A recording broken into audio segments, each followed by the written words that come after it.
Hello and welcome everybody to week number 2 of the NASCC. My name is Judas Priestley. I'll be joined today by Kaizo with me, and we will be bringing you the Aaru Scorpions versus the Xibalba Storm. Now, interesting scenario here, Kaizo. These are the two teams squaring up today, and both of these two teams ended up losing their first week's game. So both sides looking to bounce back. Yeah, and something that I talked a lot about last week with Dimes is that it's very important to note that this is not really a marathon. This is more of a sprint for these teams. We have a lot shorter format, a lot fewer weeks that they're going to be playing. So making that lasting early impression so much more important than it has been in years past. And for what it's worth, man, like the Scorpions had a bit of a rough situation in game one. In week one. They had to play with the sub. They still looked fine. Whereas the Storm put up a fantastic showing up against the I am all over the place, man. Up against the Valkyries, excuse me, even blowing them out in one of the 3 games and making it competitive to all 3. So I'm excited to see how these teams bounce back from week 1 and make their adaptations, because definitely some shining moments for each of them, especially considering the fact that the Scorpions now going to be playing with their full roster. So both of them wanting to come back from different contexts, but we'll have to see exactly how they manage to do that as we head on into the picks and bans for this first game. Now, of course, as opposed to last week on the SCC broadcast, we were playing on the 10.3 patch, but this is now the 10.4 patch. And of course, as always, but worth mentioning, Marticarus still available. That new god has been shining through a bit, but are there any other major players of 10.4 that maybe you'll be expecting to see here today? I think that Serket is likely to come through a little bit more. I think that It's a pick that people have kind of been flirting with a little bit because healers have been so prevalent, and obviously that Last Breath ultimate giving you 100% anti-heal, so good at shutting down those healers. And then also getting innate crit chance in the kit is going to be very powerful, increasing that burst potential, making it so that it's much less likely that you're going to be able to react to that damage in a meaningful way. I think you should keep an eye out for the Serket, and then past that, I think it's pretty much free reign for these teams to kind of experiment with what might be coming through in the 10.4 patch that we didn't traditionally see a whole lot of practice on earlier.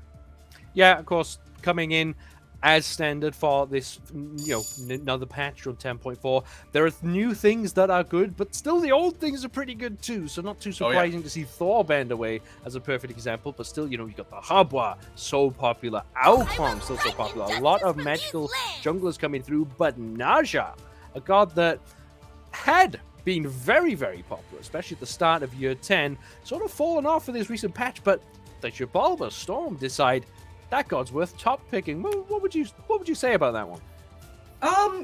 I don't know. I'm not super sold on the Naja in a vacuum. I don't think that this is a bad pick. I got to talk to, I think it was Rongyu at the end of last season and asked him, why at the world stage did we see so much of this Naja? And he said it's just pressure on the jungle. He's very good at fighting early on, and he makes the enemy jungler buy beads, which is very impactful in a meta where traditionally being able to play aggressive early on with a blink, for example, is usually pretty highly valued. Kind of makes you shift up your game plan. So I think that giving that kind of a pick to something like El Leon, who a very momentum-based player can sometimes take hold of a game completely by himself if he's feeling it. I think if he wants it, man, just give it to him. Well, seeing Hercules Horus coming through, I was a little bit concerned because those are 2 picks that have absolutely been shining so far in this current patch. But the Khepri and Ishtar as well, I really like the top 3 coming out from the Xibalba Storm. They've got everything they need. They've got Naja, that sort of dive-in, reckless assault style of jungler coming through. Combine that with a Khepri ult, it's always great. When you don't really have to be punished too heavily for going so deeply. But the Habwa coming out, man, Aaru Scorpions have literally just picked from the top of the tree right now, though, with their top 3. Yeah, and it is worth noting, as you point out, the all-in playstyle that the Khepri traditionally likes to play alongside. Hibo, another character that absolutely fits that bill, and if you're on the Storm and you're anticipating that the Scorpions are going to be grabbing this Hibo, because frankly, why wouldn't you? The god is just that good. Taking away the Khepri for yourself and making sure that's not a tool that they get is pretty powerful. Granted, they already have the Hercules and the Horus, so it's unlikely they would have gone there, but man, that combo is good enough that you might even want to swap around some gods and maybe experiment a little bit just to be able to play around with it. I do think that you're totally right. The Scorpions have a very good draft, but could have potentially been even better if it had the Khepri with it. Yeah, we've seen a few mix-ups coming through lately. A few warriors in the jungle even being played just now in the SPL by Sino. So wouldn't be too surprised to see maybe in a Horus jungle, that there's been stranger picks, and it's not even that bad of a choice. But of course, like you said, the Khepri off the table means that it's unlikely the Aaru Scorpions will be going through that. And the tried and tested dual lane butting heads right now. Kernanos versus Ishtar, the matchup that never seems to go away. Well, we'll be seeing it again today, and not too surprising. Carries in a situation where playing safe but also being able to get aggressive is perfect, and that's exactly what these carries are looking to do. Yeah, you can anticipate to see Kernanos Ishtar for the foreseeable future unless something significant changes. I wanted to talk about the fact that this Thoth got banned out, which is something that's kind of been developing as a counter to the Marty, but that's off the table and much more enticing. Yeah, much more enticing is this Thunderdome combo, Judas. Thunderdome, of course, for anyone not aware. How wouldn't you be aware? This is like, team play Season 101. Grab yourself a friend. One of you takes Odin. One of you takes Zeus. You lock someone in a cage and you drop the Storm on top of them. Befitting of the name Xibalba Storm, of course. There you go. Yeah, they're really going to be bringing it to him, and I'm not sure Aaru Scorpions did too well against it. Yeah, it's going to be a lot of reliance on that Phantom Shell, and maybe, honestly, even looking to get 2 of them, just because you would ideally like to keep something like a Hibo, like a Kernanos, out of that cage. If they get trapped inside, and there's a Zeus even in the vicinity, like I'm talking postal code, this guy's still going to put some pretty good damage into that cage. I do think they get a very good pick last with this Vahman, who a couple of patches, or maybe even seasons ago, it's been a while, has been allowed to walk through those player-deployed structures, and Odin used to be something that he very much was concerned with. Now, not so much, can just kind of walk out of the cage and pretend it's not there. They do at least get that bottom pick, which is likely to be in the jungle, but it's going to be some pretty serious trouble for the Hibo and the Kernanos if they get caught by it. I'm really looking at these 2 drafts, right? And maybe it's because, just maybe, it's because last week I casted 2 EU SCC games. Okay. Looking at the 2 drafts coming here, these guys looking to clash heads and go all in. That's a Hubwa in the middle lane. Let's not forget that. That is not, very likely not going to the jungle. I don't really know, honestly. It could sort of go wherever, but it's a lot of aggression from both sides coming through, and I don't know, something about it just gets me all excited. I feel like this isn't really going to be a long one. Yeah, I mean, this is definitely one that either team can kind of run away with. I think that Hibo, particularly in the mid lane, has a lot of very good early pressure and ability to kind of fight and bully out something like a Zeus that can't really get away from him necessarily, is sort of prone to getting poked out, and Zeus's only main way to fight is kind of all-inning you, and wouldn't you know it, Judas, Hibo's pretty good at that as well. Well, don't blink or you might miss it. We're going to head right on into this first game between the Xibalba Storm and the Aaru Scorpions. Now, we're expecting some fireworks, but are you expecting anyone to get particularly aggressive early on? We're seeing this Naja going into the jungle tends to want to wait to level 5, and Vamana tends to want to be focused on farming early on. So are we just waiting for these first few minutes, or well, I mean, what are you expecting? Just some explosiveness from minute 1, maybe? I would say it's possible. I don't think that it's mandatory by any stretch of the imagination. I think both of these teams are at least somewhat okay with going late. You'd probably end up favoring the Scorpions in that conversation just because the Kernanos scales very well in my eyes. That teamfight ult is so good at being able to polymorph all those enemies in a corridor. Plus the just straight up one-shot potential from Baronary on this Hibo as the game goes later. I'll typically favor even over something like a Zeus that has to position well but can get a lot of value off in these fights. Although it is worth noting that Leon, I mean, last week against Sam for Soccer, played incredibly aggressively on every single pick he got, always trying to take those jungle 1v1s. And on a character like Naja, he does have license to do so. I think that all of the aggression early on is likely to come through Leon, if anywhere, but again, doesn't have to, just certainly could. Well, this is when it's the responsibilities of the side laners to keep things simple, right? If your junglers have the potential to really make things happen within your lanes, you don't want to be giving up anything too cheaply. So that's why we're seeing not a whole lot in the sides, but in the middle lane. Briz with a very fast pick onto the Hardwire in the mid lane. That's not at all how you want to start a game off against the Zeus. And that's absolutely the power spike moment for Briz on this Zeus. He gets all of his damage online at level 3, kind of comparable to the way that a Terra would, where the abilities, just the two of them together, aren't super great. You've got your Chain Lightning and you've got your Shield. That's usually your main combo. It's not until you hit that level 3 mark and you can detonate all of those stacks on the passive that Briz had that you really start to see that damage come online. So Leon knows that, takes his opportunity to rotate back into mid, apparently unexpectedly, right as Baron Aerie has to deal with Briz on level 3, and it's just a perfectly timed gank from the two of them. Oh, it almost looks like they're trying to do it again. Another sneak around, but this time, you know, you're seeing Miggy sticking around in that middle lane just to help out both sides. Both those mid camps still standing, so... You know, understandably there, from the side of the Aaru Scorpions, if you're going to lose a very fast first blood, you want to make sure that it doesn't turn into too much too quickly. You know, now, of course, Zeus having first blood is never a good thing, but so doing whatever you can to stall that one out is definitely the way forward. But it just takes a little bit of poke here. Again, the side lane's keeping it quiet. We're seeing our first rotation from Elion over to the solo lane. Yeah, and he's going to go ahead and just make sure that cooldown buff goes in favor of Slash, who has kind of been in his tower most of this game, and you can pretty much anticipate that that's going to be the case for the exceeding majority of this laning phase. Odin is not a character in the meta right now who will win pretty much any matchup. In fact, I can't think of a single one that he comes out on top of, but he's only there to be Opwash. Maybe, I'll give you that one. He's just there to be a lane bot, man. That's all he's got to do. Oh, well, lane bot until the jungler shows up, but no level 5 from Elion means it's just a little bit of aggression, maybe just trying to push out for a blue buff, but nothing quite doing.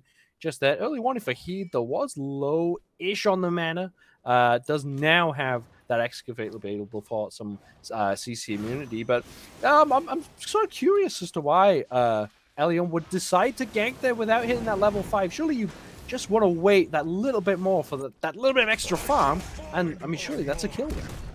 Yeah, and it's also a weird timing because he was planning on backing anyway, or maybe not actually. He doesn't quite have enough to finish off that Golden Blade. Both of them actually still sitting on that 1000-fold Blade tier 2 upgrade, which isn't super great as far as tier 2s go. It's a little bit of power, it's a little bit of movement speed, but yeah. I'm sure he would have ideally liked to finish off the Golden Blade for the clear potential.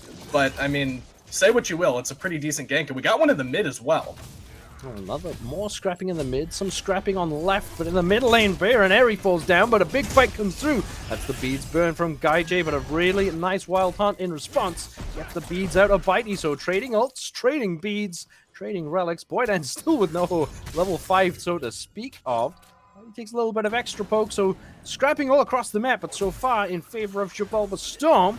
See what Miggy has to say about it. Goes big into Briz. Can't quite get enough body blocks. 1 shot, 2 shot. Can they find the 3rd? Yes, they can. And that's Miggy again. The Aaru Scorpions onto the ball. And that'll be exactly what you can expect to see for the rest of this game if Miggy has his way. He will just be chasing down Briz anywhere he goes on the map.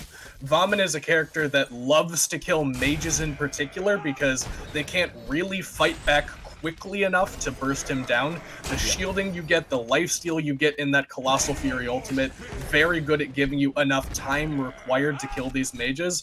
And Zeus can do a lot of damage. Briz can put a lot of damage onto Miggy while he's going down, but in an isolated 1v1, there's just no way that the Zeus ever manages to live through that. So a good opportunity there for Miggy where it looks like this is the start of the time where he believes that kill threshold very reachable on Briz.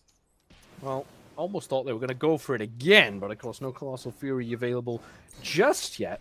Means that it will not be a full-on engagement. Slash having a tough time of it up against Heed, but decides to drop the Ring of Spears and begin this brawl. Now, he takes a lot of damage with Elion's here. That will be a secured kill, but how is the retreat? Goes across the skies, comes anxious to provide a bit of assistance. Oh, no! Doesn't connect, though, with that, but gets the knock-up onto Elion, who's probably the target they're hunting for. Get the Flaming Spear, a little bit of healing, but not enough of healing.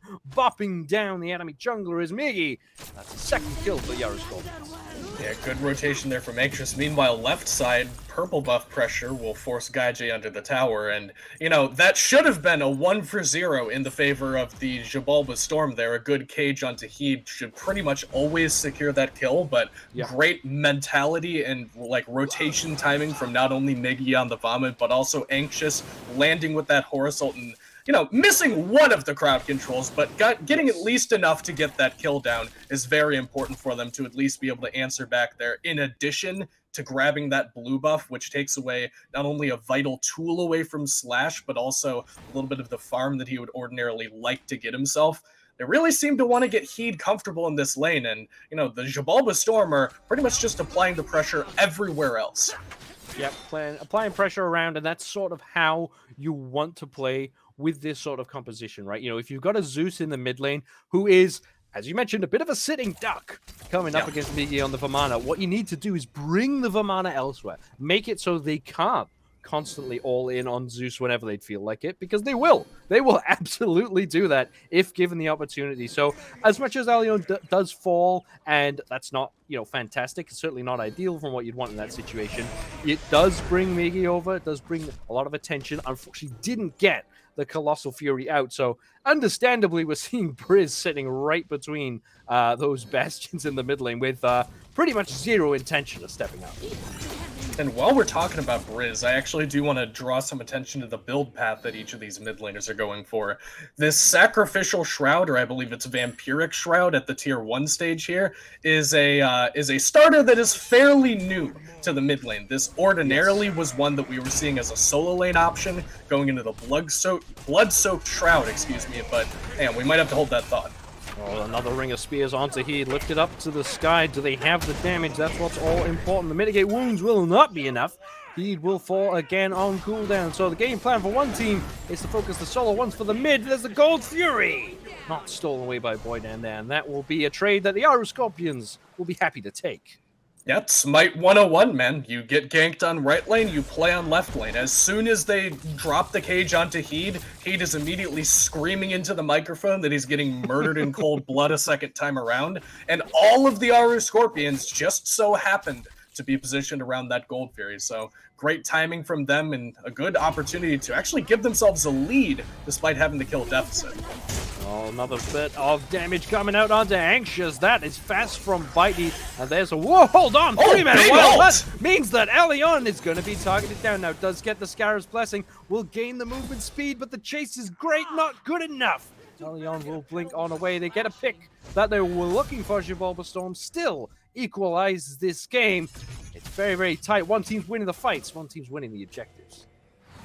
And they do actually come out on top to the Aaru Scorpions to the tune of couple hundred gold, Judas. I mean, we're not like writing home about that necessarily. I'm not going to go phone my mom about the fact that the Aaru Scorpions are up 250 gold. I don't think she'd actually even know what that means to begin with, but nonetheless, the Aaru Scorpions are fairly happy with the fact that they are at least managing to get something, because the Storm has been playing aggressive from the word go in this one, and it really is on the back of a lot of Elion's rotations. He's 1, and 4, a part of every single one of these kills, and it really seems like anywhere he's lending his attention is wherever the Xibalba Storm are looking to fight, because look what happens when Briz tries to leave mid. It's immediately Baron Ares stepping forward, dropping damage onto him. The only one that can really rotate very effectively, considering Bolden's on Briz duty, just keeping him alive with that Scarab's Blessing, is Elion on this Naja. And to his credit, I mean, the guy's by himself trying to make an impact on the map, and it's to some pretty significant effect. It's been good from both junglers, I would say. They've both done their jobs, what you would expect. You know, 4 assists in less than 10 minutes on an Aja is just good. That is what you are looking to do, not the same sort of guard as Varmaran in the jungle, where you don't need to get all the kills. You don't need to be the one that goes nuts, right? Sometimes we see that on gods like Set, which Elliot did in fact play last week. And now looking to this left-hand lane, again, not looking just to get the kill themselves, but doesn't have the blink, having used it as a retreat tool in the last engagement. Now, Miggy and Anxious here, aware of the situation, but it's tense and awkward. Just over this gold buff. Instead, that'll go to the Scorpions, and no one willing to overstep the mark in this situation. And I think you said that well, because we're not likely to see anybody really stepping forward too far until, like, somebody makes a significant mistake, as Baroneri does there, and gets the crushing wave forced out. So that's one that he won't have available for the next 90 seconds or so. But unless somebody makes some kind of mistake, Judas, we're likely to see some pretty relaxed gameplay for the next couple of minutes. I say that as the Pyromancer spawns, though, it looks like the Xibalba Storm want to try to grab this one.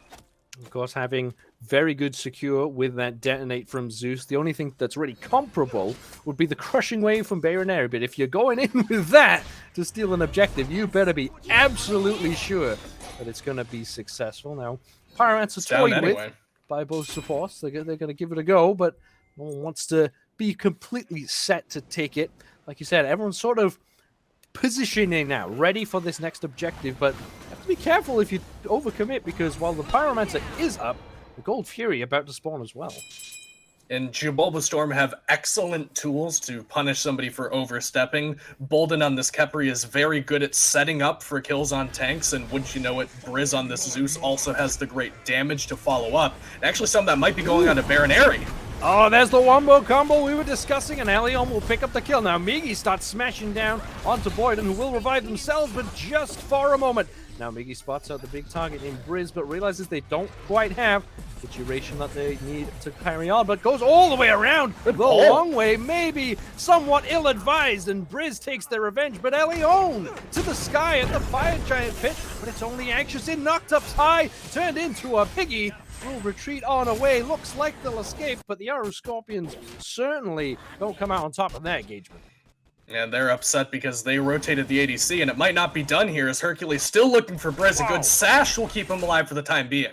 Sash in, but there is the driving strike to provide a bit of distance away from Briz. Anxious back on in. He stays alive through the detonate. Now the CC comes out onto Slash, who will leap on away. Guy J not done with this just yet. The team decides they will retreat on away, as the whole time in the left lane, Bitey split pushing and will take the tier 1 tower. Big swing for the Xibalba Storm.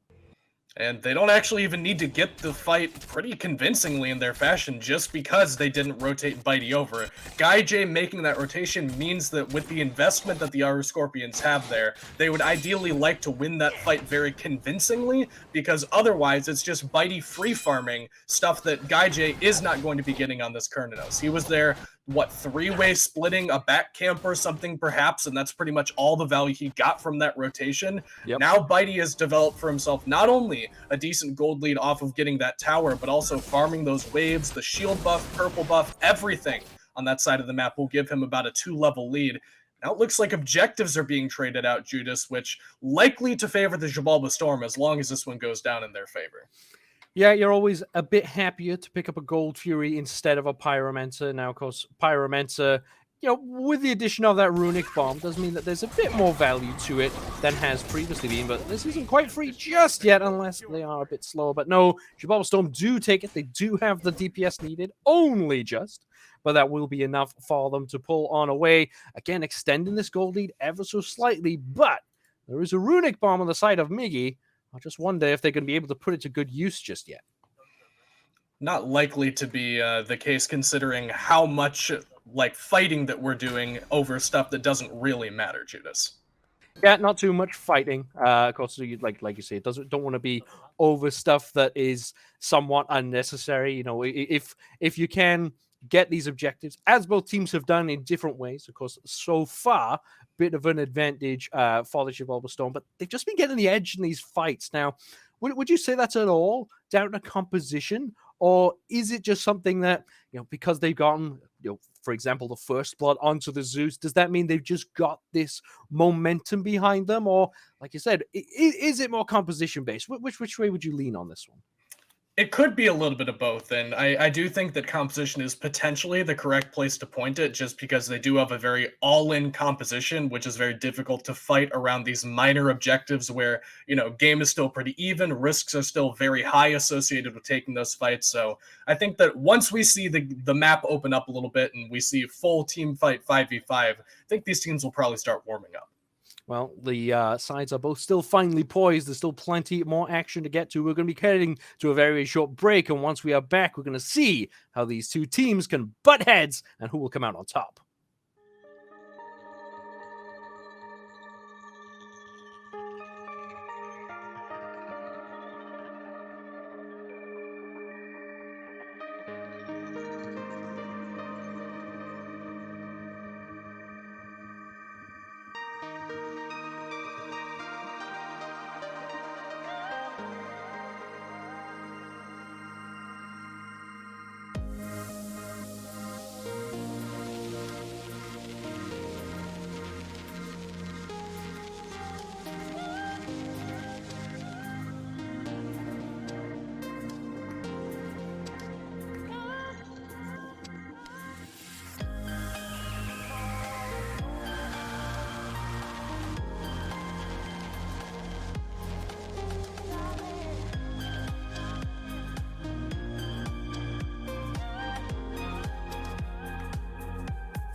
I'm sorry, my dear.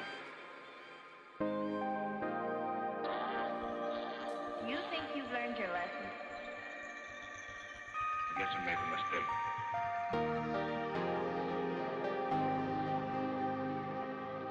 I'll remember.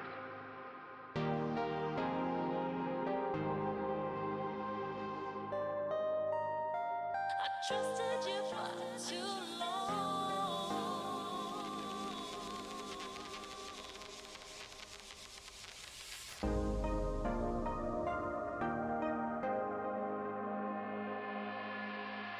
I trusted you.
And we are back. I hope you enjoyed your momentary pause in the action, because do not despair. We'll be bringing you back right on into it. So again, we are still only a little ways into this game. It's been very, very even. Slight goal lead for the Xibalba Storm right now. But the Aaru Scorpions are still putting up plenty of fight.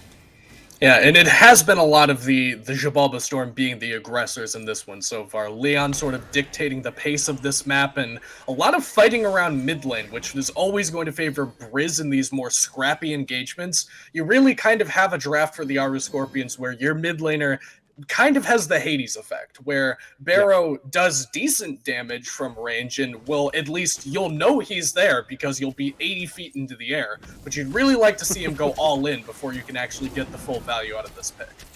Well, now, pressure in the middle lane turning into value for the Xibalba Storms. That's another tower down. Now 2 tier 1 towers taken in the mid and left lane. And they've just had the edge right now with these objectives, and of course with the kills as well. You know, leading by 4 kills is never an easy feat, especially in the game that you would say is relatively even. So, you know, I would say both teams maybe, though, happy enough, right? Like, if you're the Aaru Scorpions, surely you don't feel too bad about the situation. Maybe Bayronary on the hub were. Aside from that, everyone's still, you know, about what you'd expect them to be. Yeah, I do think that I earlier on I said that the Aaru Scorpions are probably more in favor if this game goes late, but realistically, this game's going to be balanced on the knife's edge that is these ults from Slash and Leon. Well, that's a Leon's ult right onto the backliner of Bayronary, who certainly did not want that to be their target. But Guy J on the scene, diving on in. Now, Elion yet again gets the Scarab's blessing, and Miggy's here too.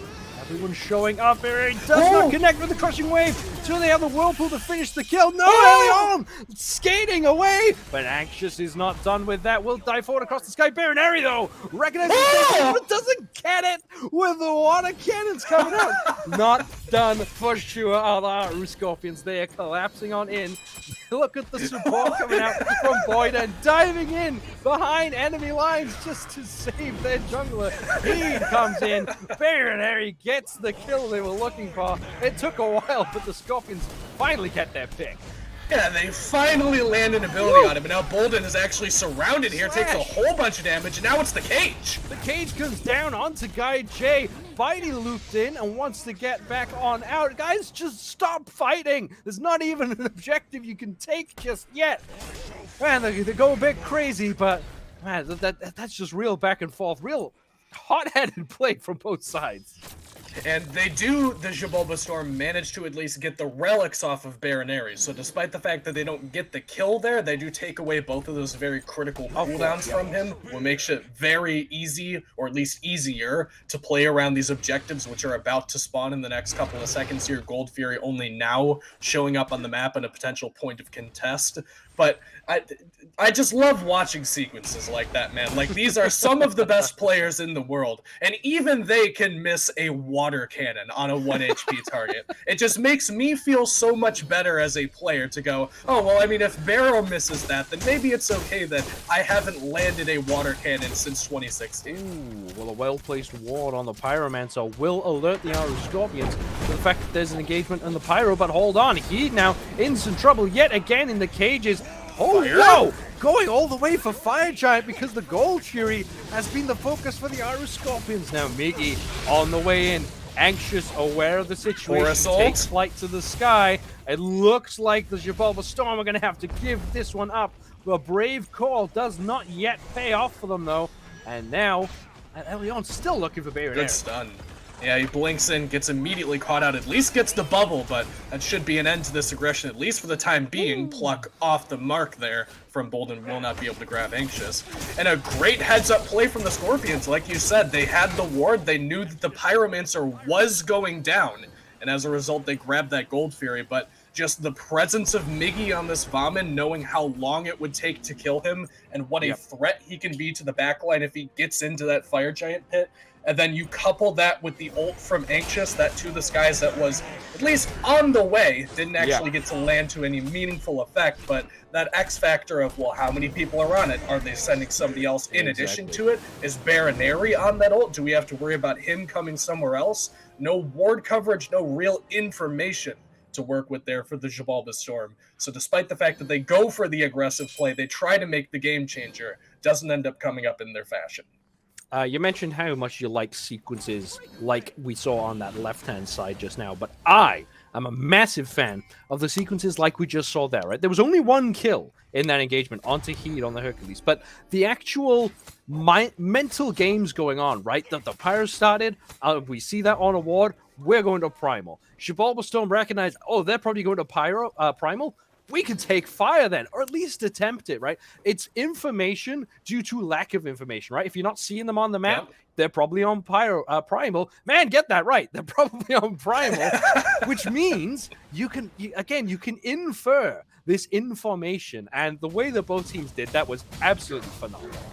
Man, it's okay if you mix up the names. If you're going to drop information from misinformation on me, like, that is so sick. I don't even care if you call it the wrong thing for the rest of the cast, because that is so smart. And that's absolutely what it was. They just knew that they could play with a little bit of a different time threshold. They knew that potentially they had the opportunity because there was no information available to prove otherwise. And it's not much of an investment either. Like, the worst case scenario there is they lose 1 or 2, but because they dropped the fire so quickly, they didn't actually get it too low where a steal was really an issue for them. And they still get Pyro. They got Pyro, and they don't lose anything, and they took a potential for a game-changing play. Always in favor of the Storm, but it's actually now the Aaru Scorpions that, seemingly remembering that this objective is over here, are here for the fire.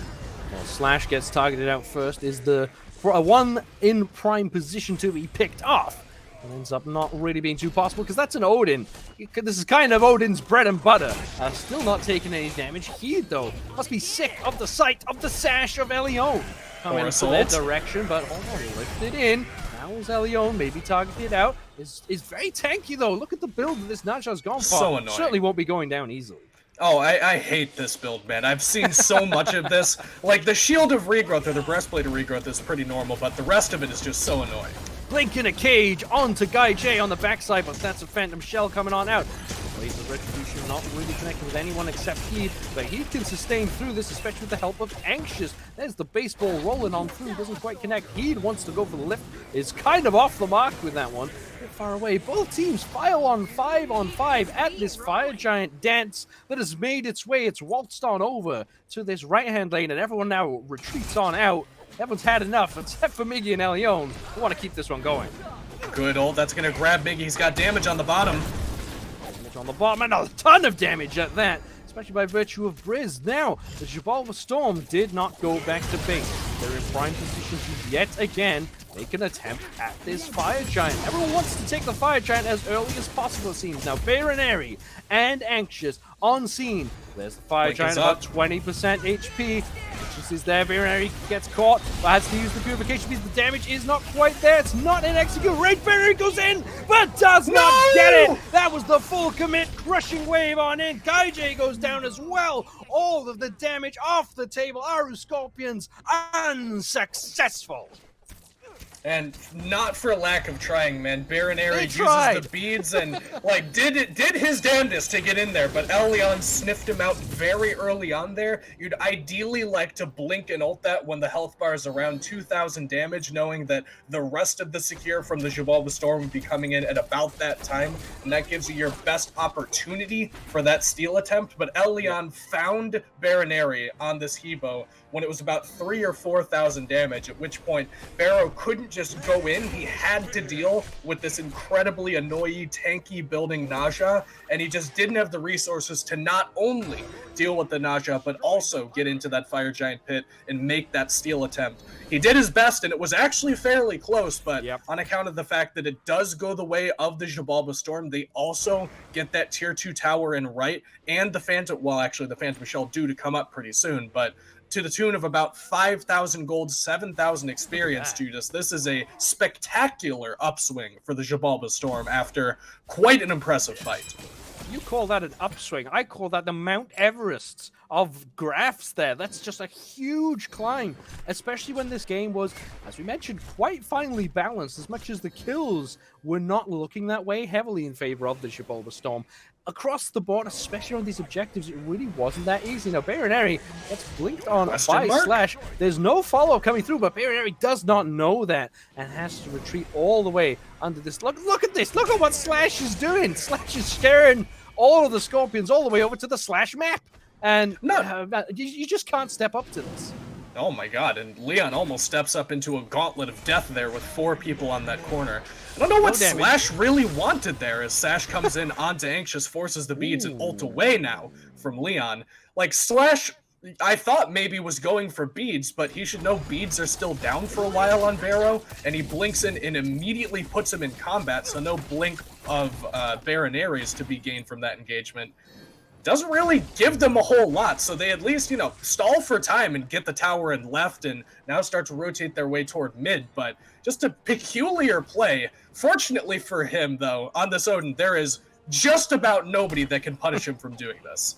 Yeah, Slash is just throwing his weight around, right? Look at him just standing there with Gungnir out means that he can't pluck him in. So he might be in trouble getting plucked in themselves. Does get caught shell. by the cage, and that forces out the Phantom Shell. And I think Slash would be more than happy with that. Again, just happy to stand in the face and just be a threat, because Aaru Scorpions, again, especially Baroneri and this Hubwa, can't do a whole lot because they don't know what's literally around the corner. And it's the entirety of the Xibalba Storm as Bolden actually dashes in.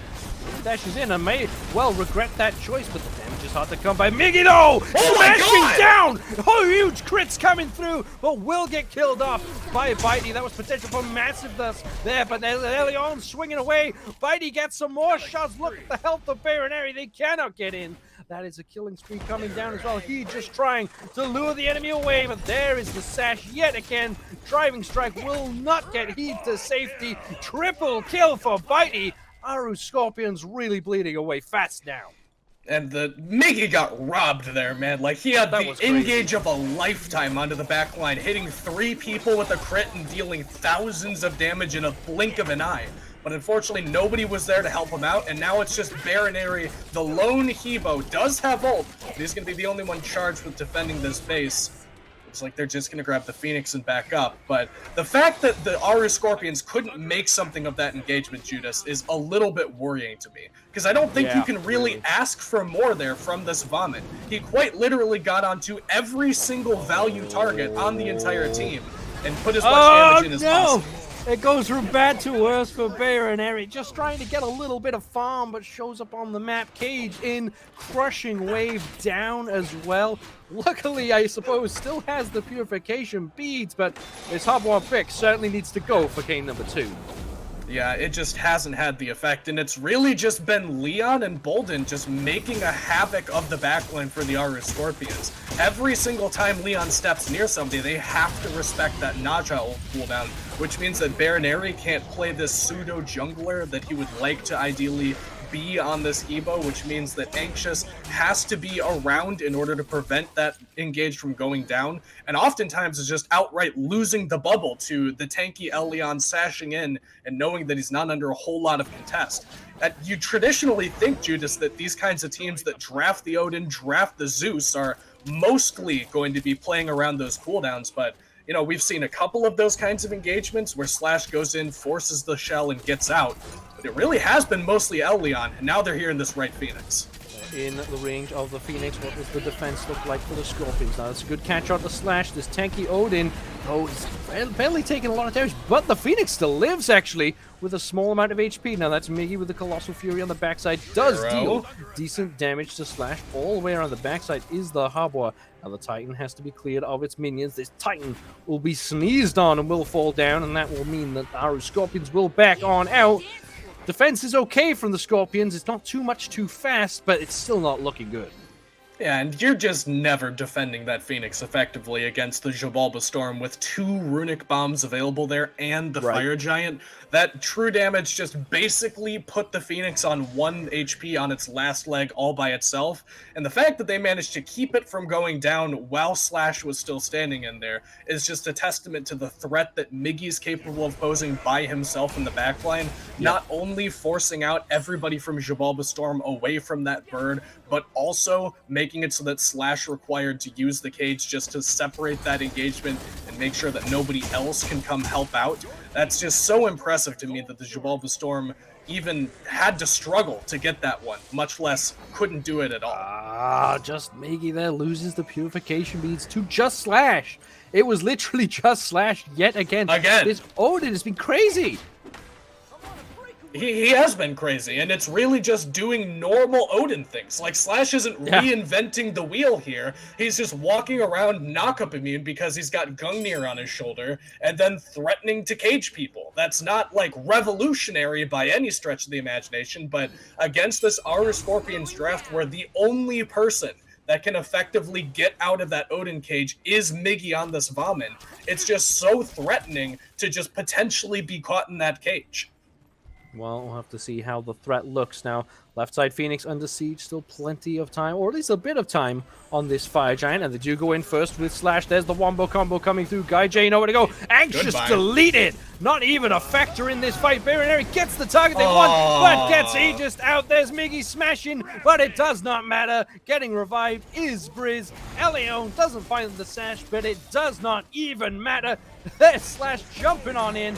Titan will go down. Xibalba Storm take a massive, extremely convincing first game victory.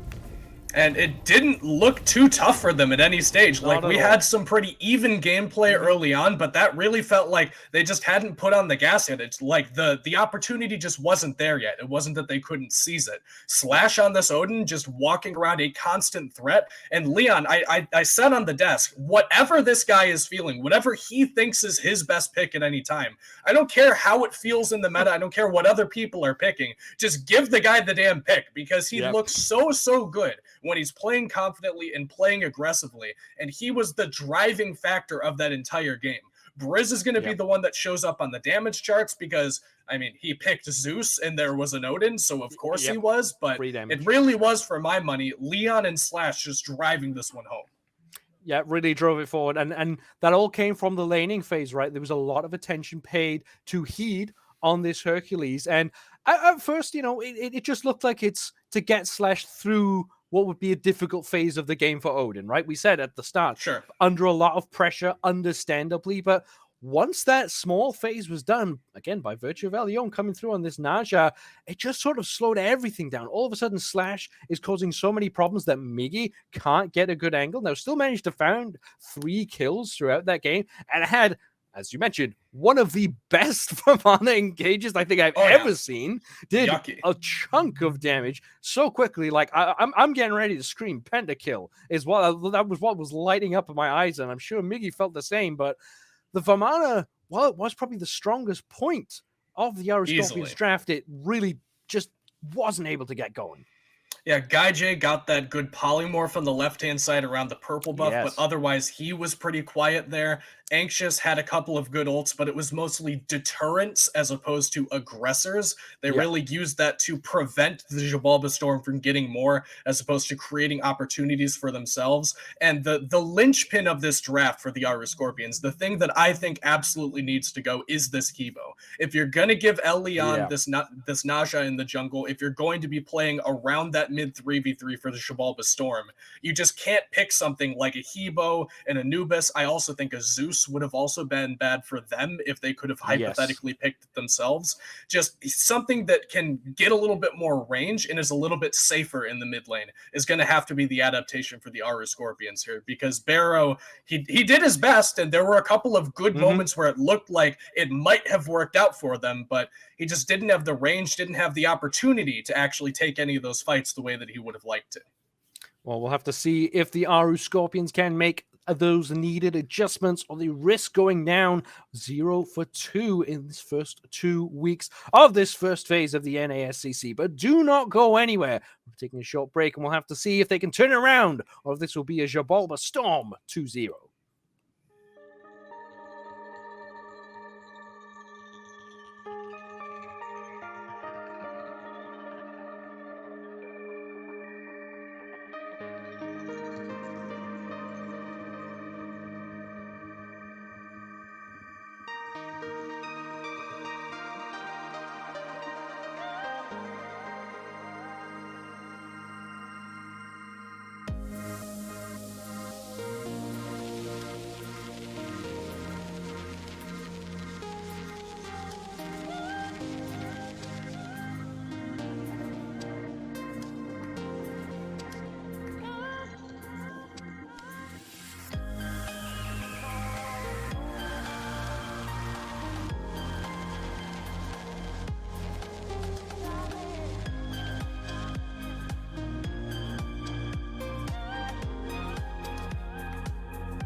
sorry, my dear.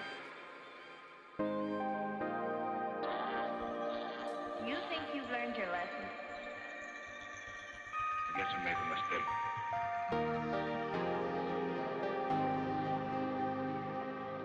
I'll remember.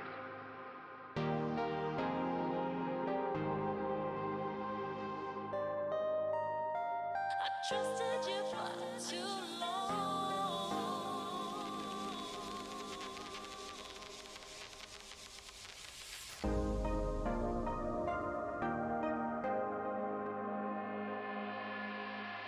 I trusted you.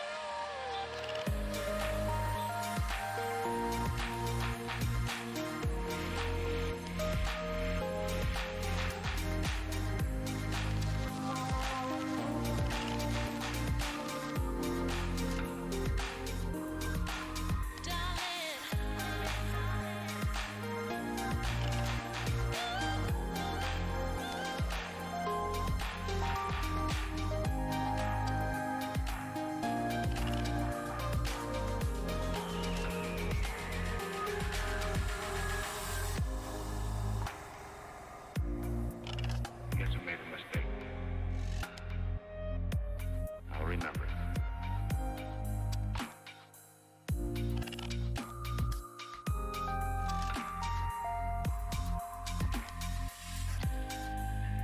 I trusted you for too long.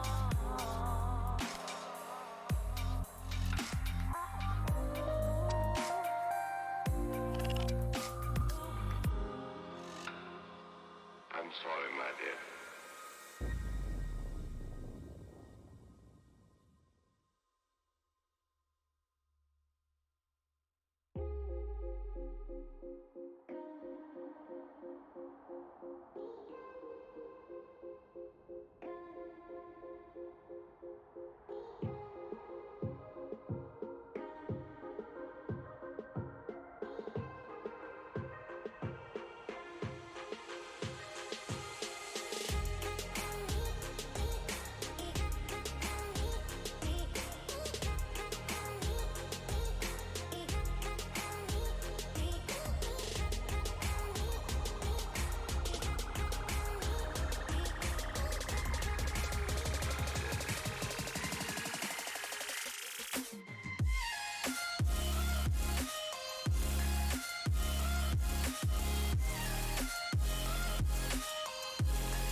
And we are back, everybody, for this second game between the Xibalba Storm and the Aaru Scorpions. Now, guys, we've discussed a little bit off the side of the break. The Aaru Scorpions really struggling towards the end of that game. What do they need to change up for this next upcoming game?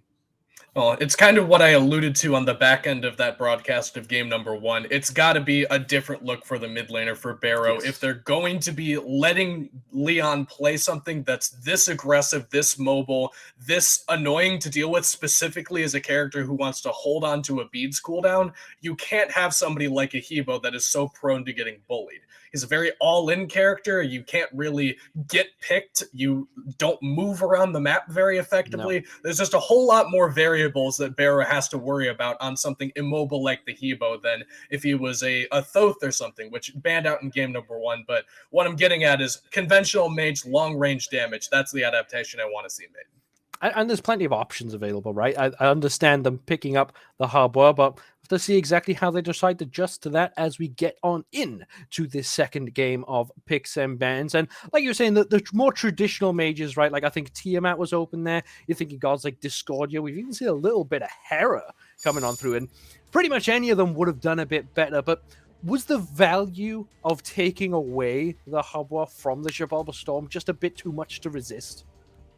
I think that that's a possibility. I don't know that that's necessarily true, just because you've already got your they top picked Naja. It's not like they were hiding a jungle pick or something. So unless they were going to be giving that one to Briz in the mid lane, which to the best of my knowledge, I don't think is necessarily something, at least in the top of his god pool. I'm sure he can play it, but not something that he's traditionally comfortable playing.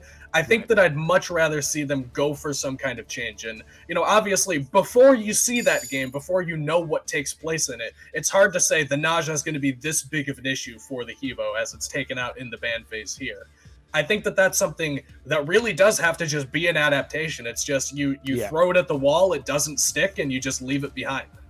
Yeah, like you said, there's so much more you could play, and as much as Hubba, a top meta pick, absolutely, you know, it's rare we see it go through a phase, a picks and ban phase without being picked up or banned away. But I mean, the draft that came out from the Storm wasn't exactly top meta, right? We've seen a little bit of Odin. Zeus has seen, you know, sparks of play here and there, pardon the pun.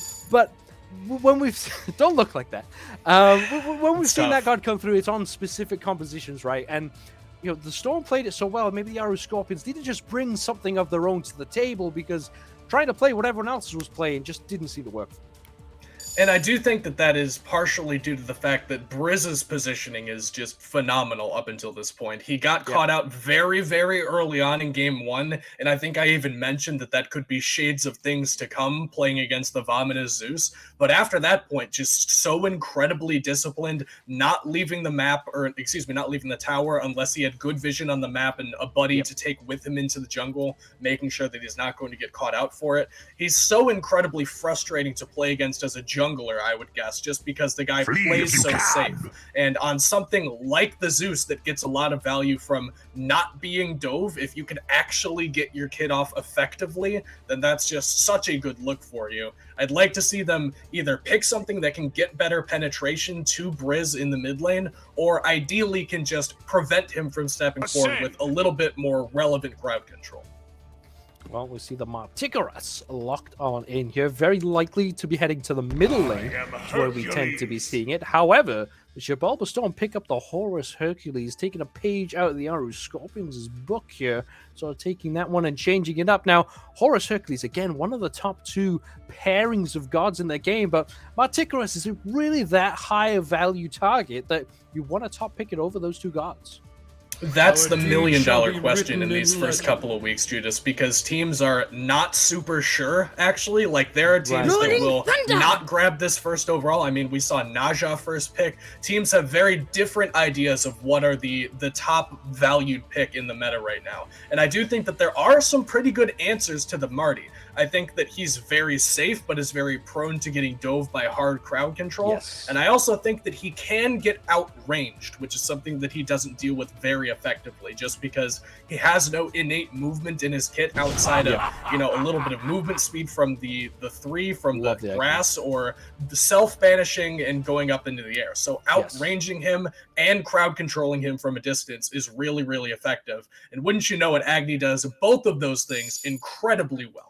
Does it so well and does it safely as well. Path of Flames, very, very good at escaping. No player-made walls, of course, as yet on the Aaru Scorpions. And they've been somewhat unpopular lately. We've seen a little bit of Kabrak in here and there, but no Ymir to speak of. So, you know, Agni, I think, will be coming through quite happy. And just in case there might have been a Ymir coming through, has been banned away. It's like the Storm are listening, guys. But, yeah, with so much, again, riding on the mid lane of the Aaru Scorpions, you gotta hope that the Martigarus is the answer to all their needs. And it is a very powerful tool. Whether or not it is the top pick is really the contended point. Whether or not it's a good pick is pretty universally agreed upon. He has very good range damage, very good crowd control from a distance, and that ultimate ability, like, it's Anubis ult on steroids, but for a hunter. That's the best way I can describe it. Lots of damage, prot shred, a bit of safety, and it does your taxes for you. It does just about everything you could ask for. So I think that picking it up is not necessarily the worst idea. I just think that leaving good answers on the table is a little bit of a worry for me. The Swiss Army ult of Marticorus will be contending with an Agni and a Habwa in the jungle from the Xibalba Storm. But Cabrakan Bakasura said we'd had a little bit of Cabrakan. Man, I'm pretty good at this today. But yeah, Cabrakan does very well into most of the Storm, actually, and can be very disruptive, of course, even into a Hercules. Likes to be able to position and reposition. You can actually catch a god being lifted for a driving strike. There's a lot of potential with this Cabrakan, but what about this Bakasura? How will that square on up against the Habwa on the other side? The Baka has a horrible matchup, in my opinion, into the Hebo because the Hebo can not only outburst damage him, but also become immune to a lot of the damage that Baka would look to do. This is not I picked a jungler to counter a jungler. This is I picked Bakasura because I want to eat this Horus, I want to eat this Hercules. Very, very good at killing those tanks in particular that rely so heavily on movement in order to keep them safe. That that cripple field that prevents them from using those cooldowns is going to be critical and actually being able to secure those kills. Meanwhile, Anxious on this Cabrakan is much more likely to be your anti-Hebo tool. If you harken back to a couple of seasons ago where we saw another resurgence of Hebo, particularly in the jungle, this was a pretty common answer. You just cage him in and then he would like to Crushing Wave away more than likely. No longer an option for you. You're trapped in there. So I like that Anxious at least picked something that can deal with Leon because it seems like for the Xibalba Storm, slowing this guy down is pretty crucial to whether or not you're going to be able to do something. Well, we'll have to see how quickly the Aaru Scorpions can slow down Elion as we get on in to game number 2 between the Aaru Scorpions and the Xibalba Storm. Aaru Scorpions at risk here of going down 0 for 2 in the 2 game weeks, but also 0-2 and 0-2, so 0 for 4 across the whole phase. And you mentioned it's not just about this first couple of weeks, but we don't have a lot of time for them to make up those sorts of deficits. So hopefully, for the Aaru Scorpions' sake, they can turn that one around. But the Xibalba Storm, not interested in handing out any favors. No, and they've made that pretty clear here with their playstyle. It's almost, I made the comparison, I think, to a Jade Dragon's playstyle in week number 1 for these guys, because they go so hard so early and just never let off the gas. And there are a lot of teams that have seen success with a little bit of a slower playstyle, playing around these objectives, only taking 1 or 2 big crucial team fights and relying on their ability to play around those fights very effectively. I think Sanguine is a team that I think of that has had a lot of success in that particular playstyle. Not the case for the Xibalba Storm. They are running at you from the word go and looking for these early kills in mid. We've seen a lot of Elion looking for mid laners in particular to give himself an early lead, and then transferring that aggression into either or both of the side lanes, traditionally into this solo lane. It's not really often that Bitey makes a relevant impact on these games up until the later stages, just because they're fighting literally everywhere else. Well, a bit of scrapping. Anxious wants to get in early and just be a real pest for Bitey. Of course, Huyi, not the easiest god to clear with early. Very flying way over, almost into that mid lane tower. But Briz takes a ton of damage in response. Not quite the early first blood. We're already past that first blood phase from game number 1. Already been a burst of damage from both sides. And I'm a little bit surprised to see them pinned to the tower as Gaijay is going to take a whole bunch of damage here, actually, Judas. Yeah, Bitey stunned out again, but Anxious takes too much poke from the minions.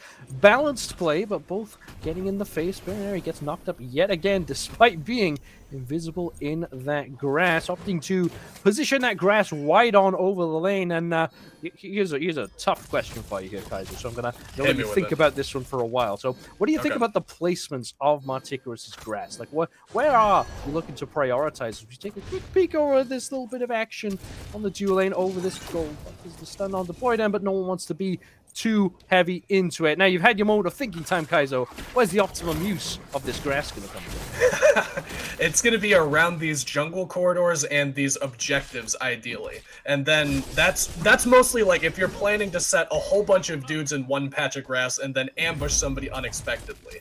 However, I have been seeing a bit more of a cheeky strategy where you only need to put a very small amount of the grass actually visible in order to get that invisibility. Right. You can put most of the cooldown in the wall, and then if you're just absent-mindedly walking into lane, you might not even notice that there's 3 pixels of grass and then there's just 2 people standing in that. I really like to see not the very blatant, there's a patch of grass here, don't walk near it, but is that a map element or is that marticorous grass? That's the kind of usage of this cooldown that I think is so much more interesting and so much more effective. I've been caught by it a couple times myself, and every single time you're like, okay, I didn't even know that was there. Yeah, it's something that we are still yet to see the full potential of, I think, but he'd bringing the full potential of that cavalry charge, finds a couple of swipes, and that is just enough to slash down slash on this Soul Lane early solo kill in favor of the Aaru Scorpions for first blood. And not at all the way I'd really expect that one to go. I think that Hercules 9 times out of 10 probably gets the better of the Guan Yu matchup just because, you know, being able to cancel out the Tallow Assault is very effective. Being able to clear the wave pretty well with 2 pretty high damaging abilities makes it so that you don't have to interact a whole lot unless you don't want to, particularly since Slash has this Bluestone pendant, but just incredible understanding from Heed of those damage thresholds, knowing he had the exact change required to kill Slash, no more and no less, to the point that he's just tanking these tower shots. I mean, I know that Heed knows Hercules pretty well. I didn't know Heed knew Hercules that well.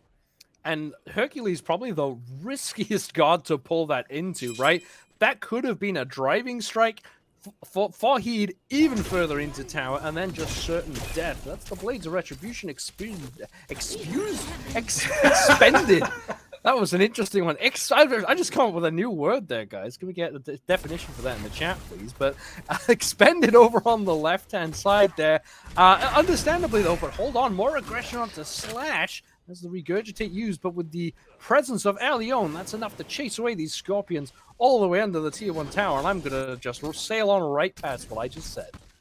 I think that might be for the best, and it might be for the Xibalba Storm best, that they end up not only not needing Leon there on time for that rotation, he came in a little bit late, but also getting not only the blink, but also the ult off of Miggy there, as well as the ult off of Heed. A lot more attention being paid to this solo lane, particularly keeping Slash on this Hercules down, and the fact that he endured both of those cooldowns and managed to walk away with his life there is a very worthwhile investment for the Storm. That could have gone very poorly for them. Going down 0-1 in solo lane isn't the worst thing in the world. You only miss maybe half of a wave because you usually have that teleport back up.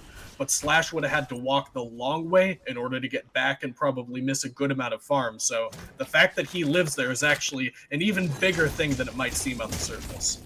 Yeah, of course, with the solo lane being so important for the Storm in game number 1, and you know where they found a lot of their success, especially for Slash on that Odin in particular, you want it to at least be relevant, right? And if Slash falls down again, be it to Heed or to Miggy, either one is pretty bad. But good blink blink to Elion, good blink from Anxious comes through. There Nice you go. catch comes through. That will be that for Elion. Baron Ari will pick up the kill by virtue of the death from above. Second kill now for the Aaru Scorpions, getting off to the start they were hoping for.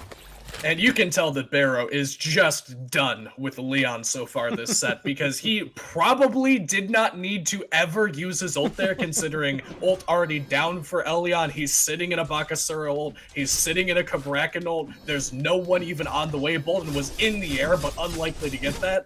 But Barrow is playing no games with this man anymore, using that ultimate that I actually can't remember the name of, Judas. Death from above. Or Death from Above. There you go. This guy even knows what Susanoo ult sounds like. Believe it or not, he is the guy that you want to go to for Smite knowledge. And Leon is going to have to get out of here very quickly. Oh, man, he does it again. That's a party trick, pulling out twice because there's no other witnesses from the first time. And then stands still, teleporting away, but there's a knockup for Slash. Tries to teleport again. With a driving strike coming to the tower. Yes, it will. Dashes away with the party as well. Third time's the charm for Heed, but it will not go away. For them there to take that one down. A lot of commitment in the right lane.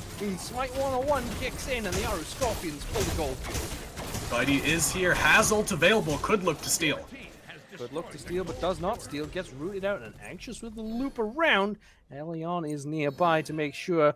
But some cheeky plays there coming out from Heed. Honestly, Heed might have been better off just walking away. I feel like that would have been a bit safer, but went for the cheeky style, trying to get in the head of the storm a bit, and it may well have worked out. Yeah, I mean, the teleport out the first time, I was like, oh, that's actually a really interesting play. We'll see if this works out. And then it gets canceled, and I'm like, oh, okay, I guess I'll have to walk. And then he tried it a second time, and I was like, oh, that's interesting. I'm pretty sure that's not going to work out. And then he tried it the third time, Judas, and I was like, surely there's some other way this could have played out. Because he's been playing so well and so aggressive. Then for the third time, diving under a tower with a cavalry charge and getting their just rewards for it. He's playing this god absolutely lights out right now. Yeah, he is out of his mind. And, you know, I really did think game number 1, the biggest issue was Baron Aaru not being able to be comfortable in the mid lane. I thought that, like, some very well measured attention to the mid lane could be the way that the Xibalba Storm end up losing this game, but apparently it's just Heed being the world's best Guan Yu player. Well, hold on here, as Anxious getting aggressed on, but slow immunity coming out quite big for them. There's the Tremors coming out, but they're not getting a lot of movement, but Gaijin misses the route, or did they? As they dive onto Bitey instead, making the best of a bad situation, don't get anything, but the Xibalba Storm can't even aggress onto the enemy support. And it is worth noting, Judas, as the momentum very clearly beginning to favor the Aaru Scorpions here. They've gotten a lot of good value out of the solo lane. That means the attention to the other parts of the map has been largely neglected. There hasn't been a whole lot of pressure on Gaijin. It has also been, onto Bitey. It's also been Briz looking very comfortable in this one. Not a whole lot of attention put into him either. The backliners are still very much in this game, despite the fact that, you know, it might be a bit of a disparity in the solo lane. You can easily play pretty aggressively over there. All of your damage dealers are still getting all the necessary farm that they need. Elion has been picked that one time, but he's otherwise been farming pretty effectively on a character that comes alive in the late game. It's absolutely not over, despite the fact that, you know, the momentum, the flow of the game seems to be in favor of the blue team.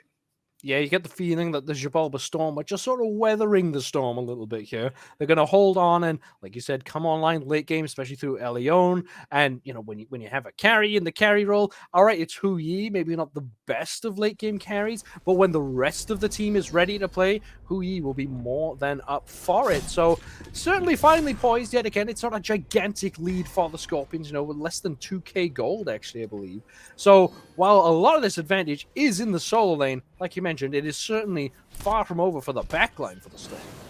And speaking of the Storm backline, I actually do want to tab back over to these items and draw some attention to the fact that Briz went right up to Hootie, said, what's the best mage item for the entire course of Smite? What's the most popular item I can get? Ratatouille? Okay, now I want defense. And he's going into some kind of breastplate and just sacrificing his damage curve entirely just to keep him alive through Miggy, through Heed diving him, making sure that Baron Aaru can't burst him down too effectively.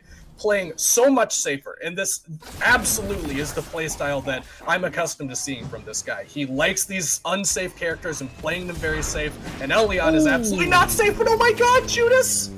Anxious there, walls off their team, and Miggy gets sent into the danger zone. Will take some more damage from the water cannon. Slash trying to give Jason across the sky. Comes Boydan now. That is Heed. Knock up immunity. They can't choose a target. Elion no mana. Might struggle to get involved. Heed's dashed in. Heed's on their own. Is nearby as well. Both mid laners make the long rotation on over. It's all nothing in the end, but could have been a pick for the Scorpions. And the fact that Anxious doesn't manage to catch Leon there with the Cabrakan ult is so unfortunate, because they had the entire squad ready to decimate him inside of that ult if he managed to land it.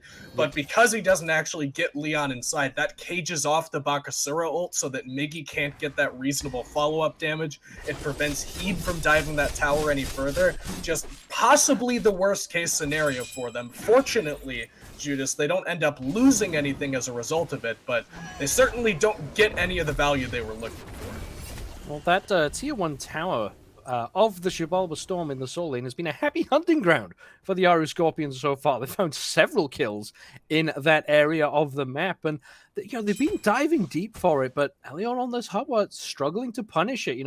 All of the kills on that right-hand side, as you mentioned previously, and it just means that there's no help really coming. So a long rotation from Briz, but by the time the mid laners get there, they're not really ready. You don't really want to be dashing over as the Agni, because then you just put in a world of trouble. But with the Oni Fury and the Pyromancer both on the map now, I'd expect both sides to be squaring up in somewhat more organized fashion. And the Xibalba Storm seem to be the first ones to take their attention over here and at least get some pretty good ward positioning and some coverage over the Gold Fury, but that means that the Aaru Scorpions know that there's nobody to defend this Pyromancer, and they'll snatch that one away. And frankly, I don't know what the Storm were anticipating there. Did they think that the Scorpions were just going to suddenly play more passive? I find that very unlikely with the pacing of this game, with how aggressively Miggy's been playing and rotating about the map, not to mention the fact that that's the objective on the side of the map that Heat is on, where all of their lead they're playing around. Seems like a bit of an oversight there from the Xibalba Storm. It's difficult to discuss the mental side of SMITE from our point of view. We're not in the comms. We don't personally know these players. At least I don't, that's for sure. So it's hard to see exactly how they've been feeling like. But, this game has felt heavily in favor of the Scorpions. While the lead isn't that big, I can imagine the Storm maybe just feeling a bit hesitant to step up. It can be tough to bring yourself to dive on forward and commit correctly when it maybe feels like you're not down and out of this game by any means, but when the momentum is so in favor of the enemy team, stepping up to this objectives can be quite tough. And I'm sort of feeling that there from the Storm. They don't want to give away anything cheaply. And the Storm are actually here in force around this Gold Fury pit, Judas, looking to maybe get a pick here and possibly force a relic off of Miggy or make him use that Bakasura Regurgitate when he doesn't want it. Because look in the solo lane, Heat is split pushing his heart out. He is getting all the farm in the world, which means that the Storm need to do something here. They've got to get a pick. They've got to pull this objective. Whatever they do, they can't just sit on their hands, or else it goes in favor of the Scorpions. Taking a long time to do nothing right now. Oni Fury now will be pulled by Bitey, but Anxious and Guy J very threatening. That's a good driving strike combination. The sun's come down, but Boydan will be the one to fall down. Now they're trading out supports, and Slash is still here, but rotating in is Heat. Gets 2 sets of beads from the entire backline of the Storm. Bitey gets chased away as well. It's just a matter of if they're looking to take a target or looking to take this objective. Now again, both supports from both sides down. Heed, only front line available for the Scorpions. Gets CC'd by Slash, double knock up. There's the excavate coming in. Damage is not quite following up though, and everyone's struggling to connect.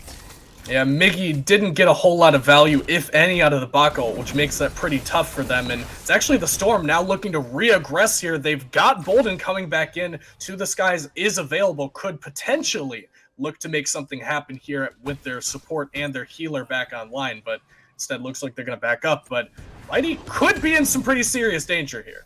Yeah, he'd, with 10 seconds on that ult, if it was even a little bit less, I expect they may have given chase. And actually sticking around, if Byte's not aware, hold on, I wasn't aware that the Aaru Scorpions going to take down this Oni Fury. He'd playing Distractor absolutely perfectly.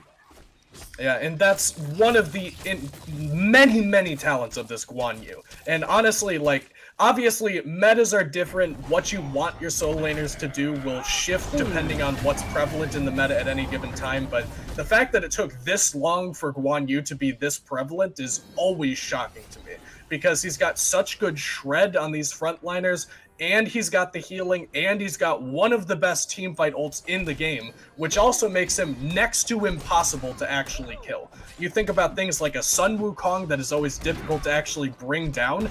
I raise Guan Yu in that conversation as well for one of these characters that, if they have that ult available, it seems next to impossible to actually land a kill on them. Well, now we're seeing Heed get the blue buff stolen away by Slash. That's probably the only advantage this Hercules currently has over Guan Yu.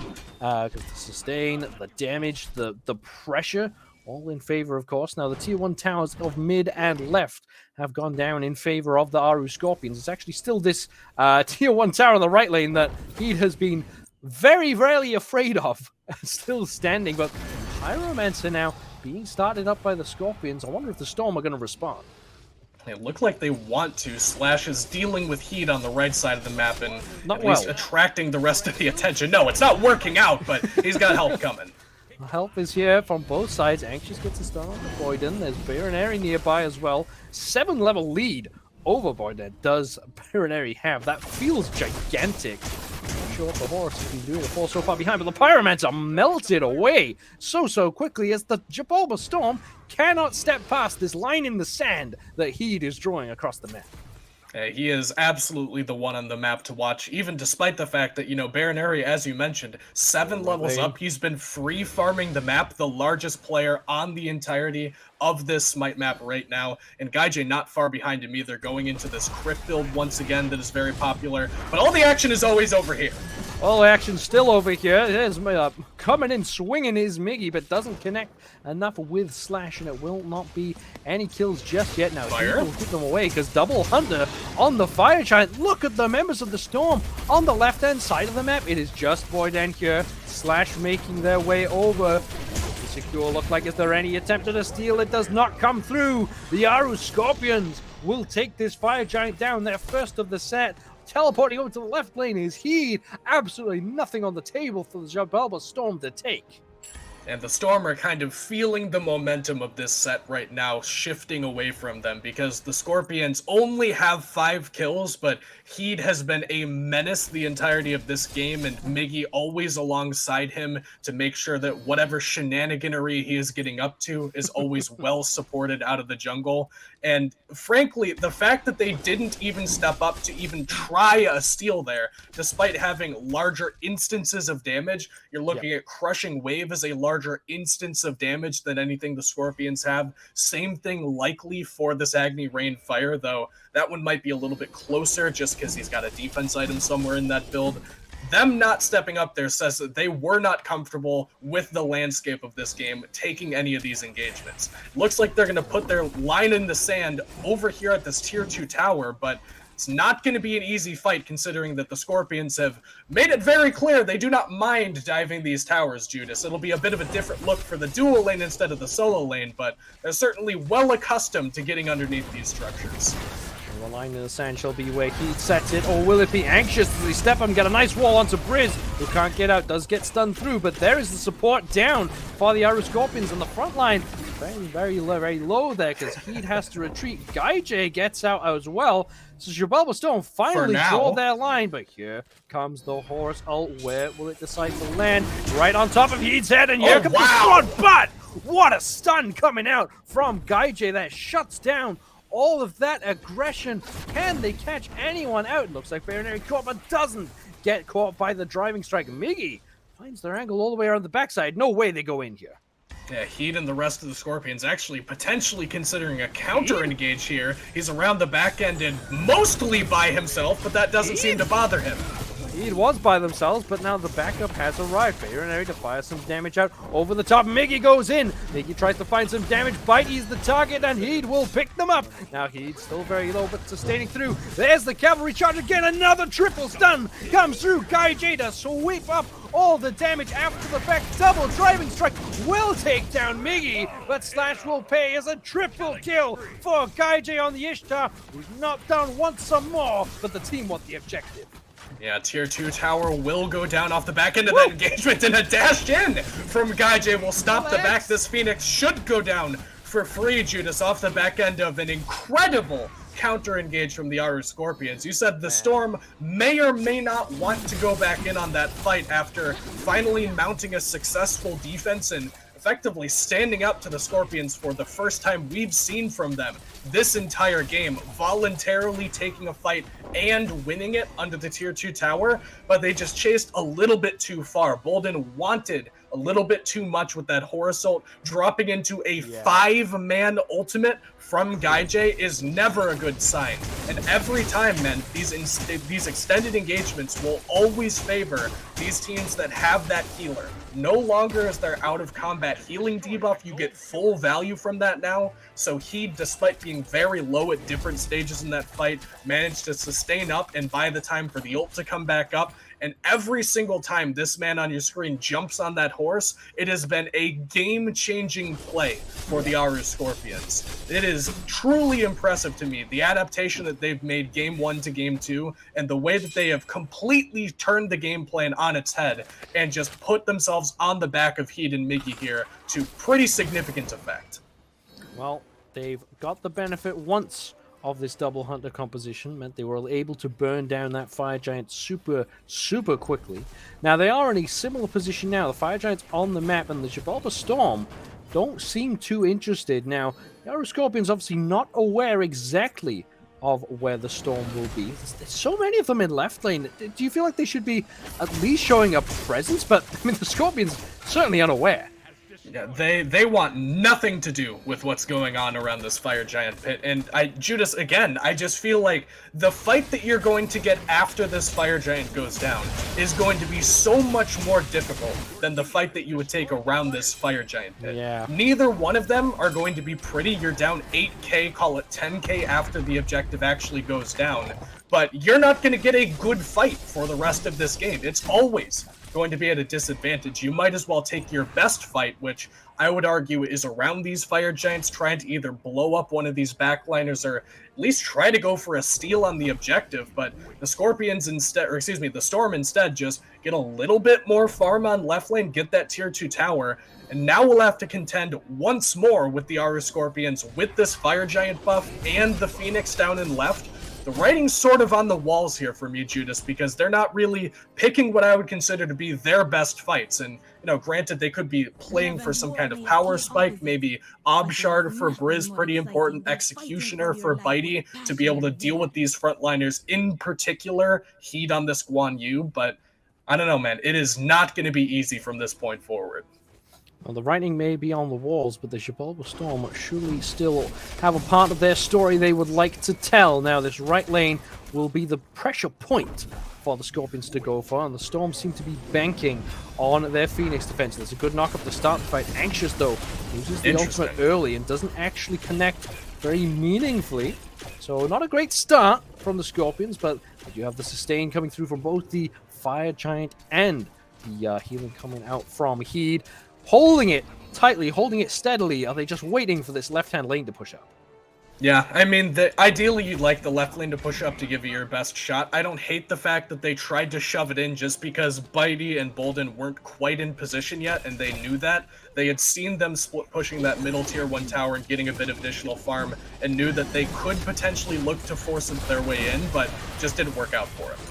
Tried to target down Heed. That's the purification beats off of the Guan Yu. So another nice pickup. Aaru Scorpion seem to be losing a lot throughout this engagement. The left side Scorpion, Phoenix will revive, but now the engagement comes on through. There is the blades coming through, gets a stun on the boy down. A lot of damage raining down from Bayronary, but no kills just yet. Now the health bars are relatively low for the Scorpions, but Miggy finds an angle to get on in. The Phoenix goes down. What does the fight look after? Now here comes the chase. Boyden's so low, can't engage fully, has to just retreat back, and that's a good take for the Scorpions.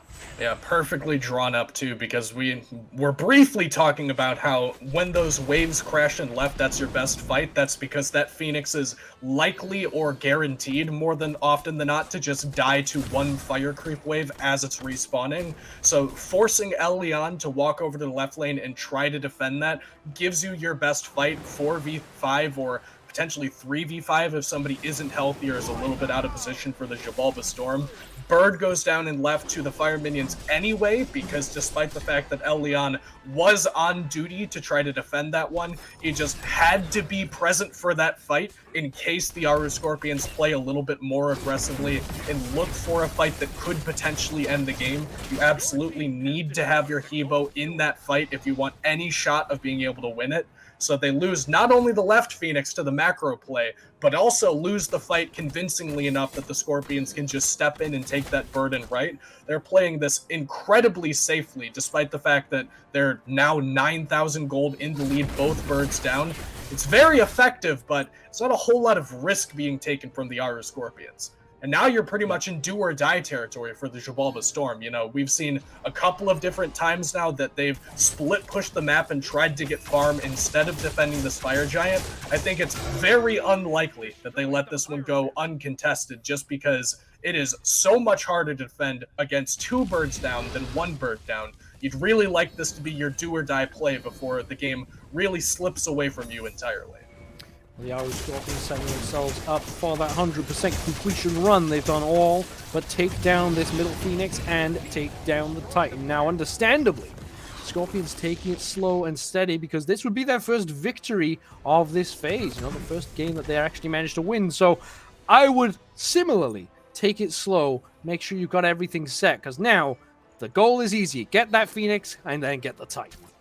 And they're grouped up well in the mid lane here. He'd playing the flank man here, which traditionally you would see from the jungler, but I'd argue He'd even more dangerous here as they look to break into this middle bird. Waves are pushed up in each side lane, so wouldn't be a bad time to go in, but gonna play it a little bit safer, wait until El Leon steps to the side, and only then think about going in for a little bit more damage on this Phoenix. But, I say that, Judas, they seem pretty content to just play this one slow.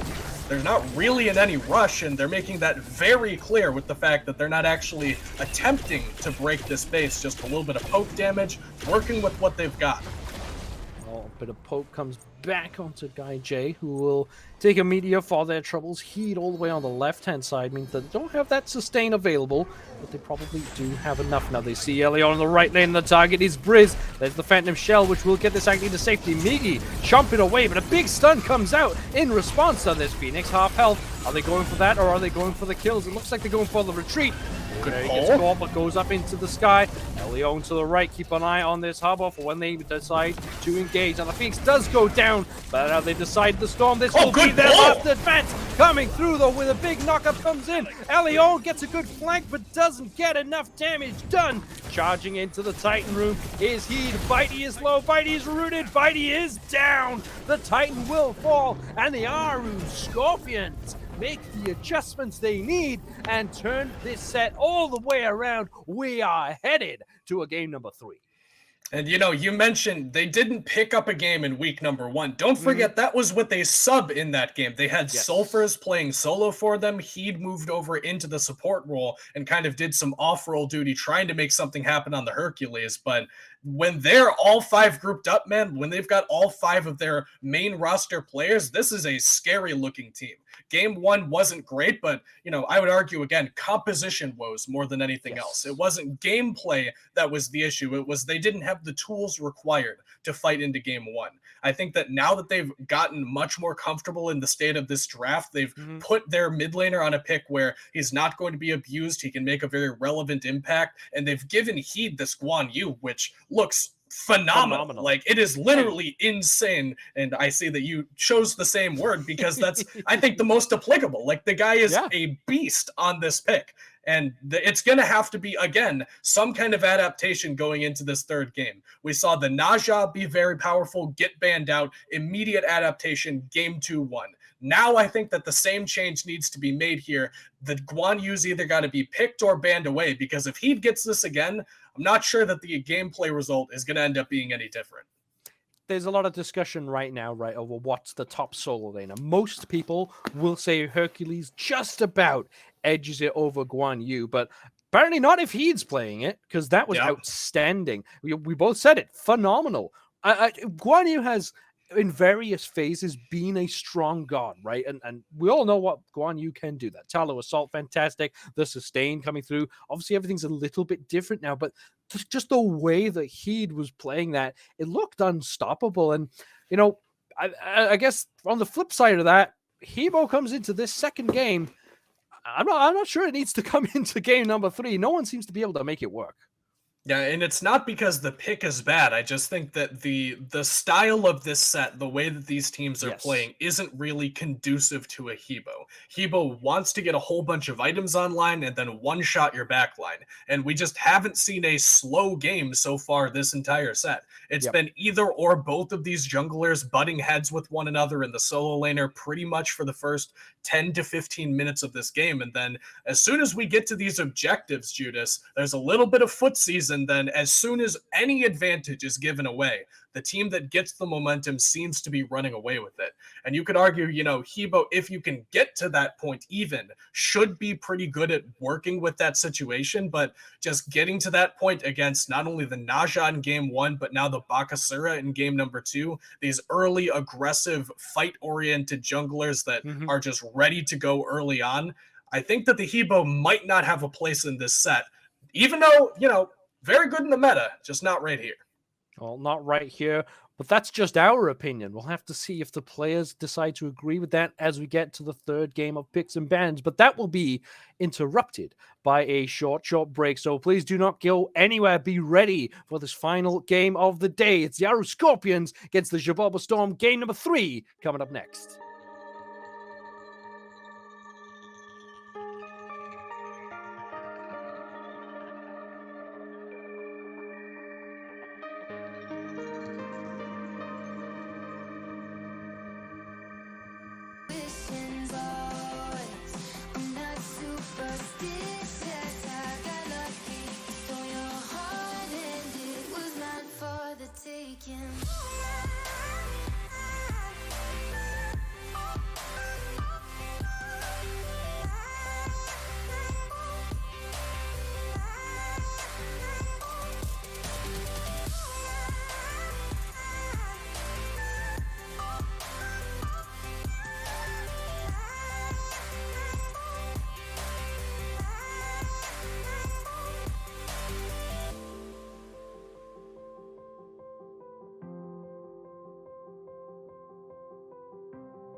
I'm bad at pretending, I'll be true. Sunday mornings and midnight lights turn into songs that you watch me write.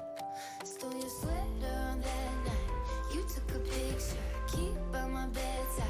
So you're mine when you're gone, baby, please don't be long.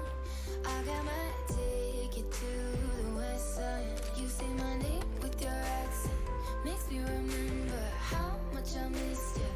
Hope you're planning to stay for a million days. You'll be my summer in December. Hey boy, trust my intuition. And we are back, everybody, to this third and final game between the Aaru Scorpions and the Xibalba Storm. It has been one that has shown us two very strong sides, but not at the same time. They've been alternating who has the lead. And the Xibalba Storm come into this game having dropped their first match of this first phase, 2-1. And Kaizo, it looks like they're at risk of doing that again here. Yeah, and it's going to have to be some serious adaptation going into this game 3. I always say that in a 3-game set, whoever won game 2 is my favorite for game number 3, just because whoever won the second game, they've already made their adaptation. They've pointed out what the flaw was in game 1. They've addressed it. They moved forward. However, the team that won game 1, they've got their work cut out for them because they were probably feeling quite comfortable. And to now realize that the same strategy they were going for is no longer working, they have all of the homework ahead of them. And I think that that's got to come from addressing heat on this Guan Yu. Well, one of the hardest things to do in SMITE is make an adaptation, but the time to do it is in the picks and ban phase for game number 3. So let's get right on into it. And you've mentioned specifically, Kaizo, the heat on the Guan Yu. You want to see that one banned away, and I expect it to go away in this early phase. But what does that leave open? What do you think that Heed could take in response to that? Did they just go back to the Hercules they played in game 1? I do think that it would probably be the Hercules. It's a Heed classic. It's a certified Hood classic as well, because this is definitely, like, Guan Yu Hercules are my favorites for either one of them are the top solo laner on a given day. It doesn't really matter between the two of them. They're both incredibly strong picks. And then everything else underneath it, in my eyes, is just tiers below. Granted, they can still have good impact, but I think the power level for what you want a solo laner to do right now is Guan Yu or Hercules, and then a gap, and then everybody else. So I think that if you have to give up the Guan Yu, then the Hercules is a good pick, but doesn't look like we're going to have to worry about that. I was wondering if the Storm may hold off on that Guan Yu ban just to either pick it for themselves or maybe force the Aaru Scorpions to ban it, because it did just look so unstoppably strong. But Martikaras being banned away, because quietly in that second game, Kaiser, we didn't actually mention it, I think, at all during the game and at all during the post-game stats, but quietly, Baronary on this Martikaras put up 23,000 player damage, the highest in the game, actually, and didn't really do it loudly. Like I said, was quietly coming through, putting out consistent damage, and it looks like the Aaru Scorpions felt like it was so good, they can't even risk the Storm getting it, as the Storm will change right on back to that Naja as their top pick. And I do think that going back to El Leon's Naja is definitely the play. Like, he is a momentum-based jungler, in my opinion. Yep. I've seen him, like, for the last several years playing very aggressively and playing off of that momentum pretty much exclusively at times. So I think giving this guy back the pick is definitely the correct call here. But, you know, Terra, Hercules, a very good response. And I do actually want to circle back just real quick, Judas, to what you mentioned about Baronary on the Marty, because people love to point out the damage that this character does. It is a lot. Numerically speaking, the Marty will always put out a large amount of damage if it's played well. But it's not always impactful damage. It's a lot of, you get chipped by this, you step into the one, you take 200 damage. It's not meaningful damage by any stretch of the imagination. Barrow did his job in that one, but it wasn't the standout performance that we saw from Briz in game number 1 on the Zeus to put up comparable numbers. I think it's just emblematic of the pick more than necessarily the play style. A little bit of deja vu for the Xibalba Storm as Naja, Ishtar, Kepri, the exact top 3 they went through for game number 1. So rolling it all the way back, but rolling in for the Aaru Scorpions will be Rama being picked up here for Guy J. Now, Guy J had a great showing on the Ishtar, but opting for the Rama over the Kern and picking a 3rd spot, that's a curious one for me. Yeah, and I do think that Ram is, alongside Jing Wei, I would argue, probably your next tier of ADCs underneath the Ishtar Kern, so it's not like this is something out of left field that we've never seen before, but the fact that they're not picking something that can fight pretty effectively into the Ishtar is a little bit surprising for me, especially considering the fact that Bitey and Guy J, once the supports left the lane, were at least willing to play pretty aggressively. I think that I'd rather see the Kern, but with the fact that they've got this incredible late-game core frontline for the Aaru Scorpions, I don't hate going for the Rom either. I think this definitely has a place in this draft. Something that is absolutely worth pointing out here. Need to shout this to the heavens. Odin Zeus banned out by the Aaru Scorpions. When's the last time you saw Odin Zeus banned out by a competitive team seriously? And that was a genuine threat of the Xibalba Storm. That was the rest of their draft previously. So I like this from the Aaru Scorpions because they've basically said to the Storm, and it's one of my favorite things, if a team beats you with a composition, if you can take some of it away, even just pieces of it, you're basically asking, like, right, what else have you got? What can you show us aside from that wombo combo that was so strong from Slash on the Odin? Looks like they turned to the Yu Huang instead of the Zeus and Achilles to round out the draft. And I do think that if you're going to strip away something from a composition to make them play something else, it's not usually worthwhile to just take one of those pieces away. You have to take away the core identity of what the composition was intended to do. The draft that the Storm had in game number 1 was specifically, we set up a scenario where we can get the Thunderdome combo off and we win the game off of that. So taking away that core component of that composition is really why that's so powerful. And I definitely do think that making them play something different is absolutely going to come out very fruitful for the Aaru Scorpions here. If they let them run back the entire Game 1 draft, not really sure what I'd have to say about that, but I think that the approach here in Game 3, getting Miggy back on this Vammen, which had some shining moments even in a game that wasn't great, taking away the Hercules, which I think is the best solo laner uncontested if Guan Yu's banned away, they have all the tools required to put this one to bed. Well, of course, as you mentioned, Yu Huang Achilles quite a bit different from the Zeus and the Odins. We'll have to see if the Storm can put together a similar composition without that Thunderdome combination coming on in. So we head on in to game number 3 between the Xibalba Storm and the Aaru Scorpions. Both teams looking to end this winless start to the season. It's going to be a tight one. And it is, because both of these compositions are boasting most of what they had going right for them in game number 1. I think that Heat on this Hercules looked very, very good, and it, again, is one that he is very accustomed to playing. It's something that we've seen a lot from him in the past. But Miggy on this Vomit is definitely going to be the MVP, at least from the Scorpions' perspective, for game number 1. The engages he got, the pressure that he put onto Briz throughout most of that game, not to mention the fact that his blink engages late game were perfectly timed, perfectly executed, everything you could possibly ask for a jungler to do. All you need to do is make the rest of the map go right, and I think that giving them the tools, even though they still gave up the Naja, still gave up the dual lane as well to the Storm, I think that they've got a pretty comfortable spot here.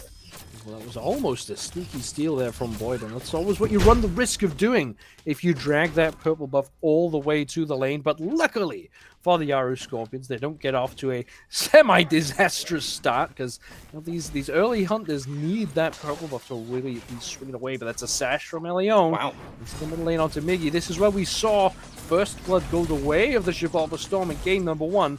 Looking for it again, but Miggy wants to get aggressive on the Briz.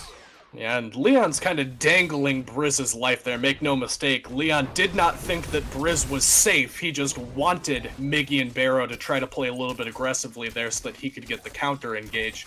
Doesn't end up bearing any fruit, but I at least like the idea, and this does seem to be the Leon playstyle, man. He loves to make fun of, or not make fun of, but make a impact on this mid lane very early on and try to put them behind, because Barrow in game number 1 looked very, very good, but had some difficulties dealing with the aggression from the Naja. You can't let this guy play aggressively, and I think that making sure that there's some attention paid there and making sure that he has to play with the thought in mind that Leon could be around any corner is definitely going to be a worthwhile investment of Leon's time, even if that means that he doesn't get to farm quite as much as he otherwise would have liked to. And similarly to game number 1, we are seeing the attention of the junglers going the way of the middle lane, and both side lanes playing relatively safely. Elion does poke a head on in to this right-hand lane again to secure this buff. It does feel like the Xibalba Storm have ripped up the script of game 2 and said, we are heading back to game number 1, and I want to see the set play of the first 5 minutes to be identical to this first match, because it just worked so well for them then. Why couldn't it work again? Well, the reason why is because they're playing with the idea in mind of what they want to do. I think that it kind of caught the Scorpions by surprise in game number 1. Maybe they didn't anticipate quite that much aggression like we're seeing here in the duo lane, as Bolden takes a bit of damage. I think that it really was just getting caught off guard by the aggression specifically from Leon onto Baronary. They didn't think that he'd be under quite so much pressure and would be able to actually, be a Hebo instead of be a walking target for this Naja, and giving him something like the Merlin that allows him to play a little bit more safely, a little bit more mobily, is a very worthwhile adaptation. Yeah, the Merlin, of course, that more standard mage we were discussing, has that flicker for some safety as well. Rolling in. Really wants to make a statement, of course, shoving that whole wave into the enemy tower as your support makes an attempt to steal. Doesn't even have to be successful, because that's just a little win that could pay off in these tight dual lane matchups. And it looks a little wonky for sure, and I myself thought that was a very weird play for GuyJ to make, but that's just the veteranship that GuyJ has, knowing that if that fight goes even okay for them, you're forcing a wave into tower that neither Bolden nor Bitey would get XP from. He can take 80% of his health bar there and still feel pretty okay with the way that ends up going. As long as he doesn't die and he deprives farm, that was a worthwhile trade for him. So good discipline from Bolden and Bitey to not try to go too hard onto him and make sure that they got all that farm, because the Scorpions putting on the pressure and at least asking them questions, but the Xibalba Storm had all the answers that time. Well, I think this is the longest we've gone in a game in this set so far without a first blood. So Slash A bit worse for wear, but he not going to over-aggress, of course, with not a lot of mana to work with. This is a slower pace style, and Definitely. with that slower pace style of game coming through, do you think this favors anyone in particular? No one's clearly playing for the late game, but is anyone happier with the late game? I would argue it's probably the Scorpions. I mean, Barrow on this Merlin is one of the best mid to late game gods that Smite has to offer. Really comes alive around that level 12 through level 15 mark, but gets pretty decent scaling going later into the game. Meanwhile, the Terra as well is another pick that you can expect to come alive in the late game. Well, coming alive is Miggy now, goes into that Colossal Fury, but there's not really a whole lot to work with. No CC available for the Scorpions means that will just be a blown cooldown. Of the blink comes in from Elion, doesn't use the ultimate just yet. That was the Excavate to try to immune it, but the damage is so good! Wow. Only using the ult for an escape there is Elion, and that is your first blood going the way of the Xibalba Storm. And shocking amounts of damage coming out of the storm there because, you know, Great chain. the Yu Wong, not really one that I typically think of for being able to put out burst damage early, but apparently just the good CC chain from Slash and Elion combined with the fact that he'd, once again, going for a more aggressive start, has this Golden Blade instead of something that's going to give him some sustain and some survivability. It makes him a little bit of an easier target and lowers the damage threshold required to kill him. Just didn't think the threshold would be that low, man. The Storm played perfectly to be able to take that one down.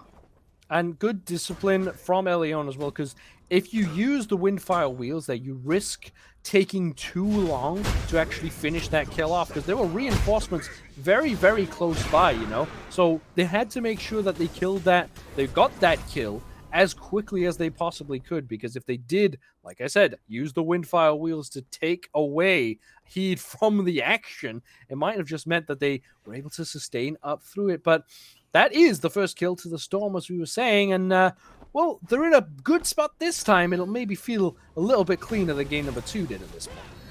And you can kind of take a breath in this set, right? Because it felt a little eerie almost to not have a kill down in the first 5 minutes. And I know, right? I mean, say what you will about the North American playstyle, it's definitely a lot more aggressive, at least early on, than the EU playstyle. So I think making that change to actually have some action to talk about is one that makes me a little bit more comfortable in this set, because the Storm playing so passively early on was something that I was a little bit worried about, just because, again, I do think that Leon's a player that wants to get off to an early lead more than the average jungler because he plays so well with the momentum. I was afraid that they might stall out and lose some of that opportunity, but after getting that first blood and specifically putting it onto Elion on the Naja, I think that that's a very good foothold for them in this game. I think that from this point forward, the game is a lot easier for them with that momentum. A nice roll there from Anxious as the point is locked in place for some time, is able to abduct on away. Anxious, though, 1v2 in the middle lane as Veterinary and Miggy can't quite get on in. So again, you mentioned this slower style, both teams sort of jockeying for position and jostling just a little bit. Those ward placements that you get down, all the more important. Actually stepping up to place a ward in the jungle is all the more dangerous, because just one quick kill can mean a whole lot. Now, heat is relatively low, as is Slash. Tension seems to be on this right-hand side, but no one really wanting to step in just yet. Yeah, pretty consistent with what we've seen so far this set. Like, regardless of which team has been ahead, it's been a lot of the attention being on the solo lane as Leon goes for a blink play, doesn't find it, and, you know, Anxious is very far forward here. Oh, Anxious has stepped up. What does the reinforcement look like as they hit to the ground? It will be Slash with the execute. Has that again. Of course, Fatal Strikes Back available. Nice. And will get the reset. Double kill for Slash. Will dash on through the wave as well. Miggy takes the consolation prize of the blue buff, but the team really needed them in that right-hand engagement. And Anxious just way too far forward and I don't know what opportunity he thought he was looking for there, but definitely didn't find it. The punish from Leon and Slash, I think that obviously Anxious thought that he could put Slash in a bad spot and then the follow-up would be there, but, you know, Miggy just invaded the blue buff. He was too low to step forward. There was no support coming for the Terra, at which point it must have been a lapse in communication and a lapse in mentality there from Slash. Will at least give a kill back to Heat.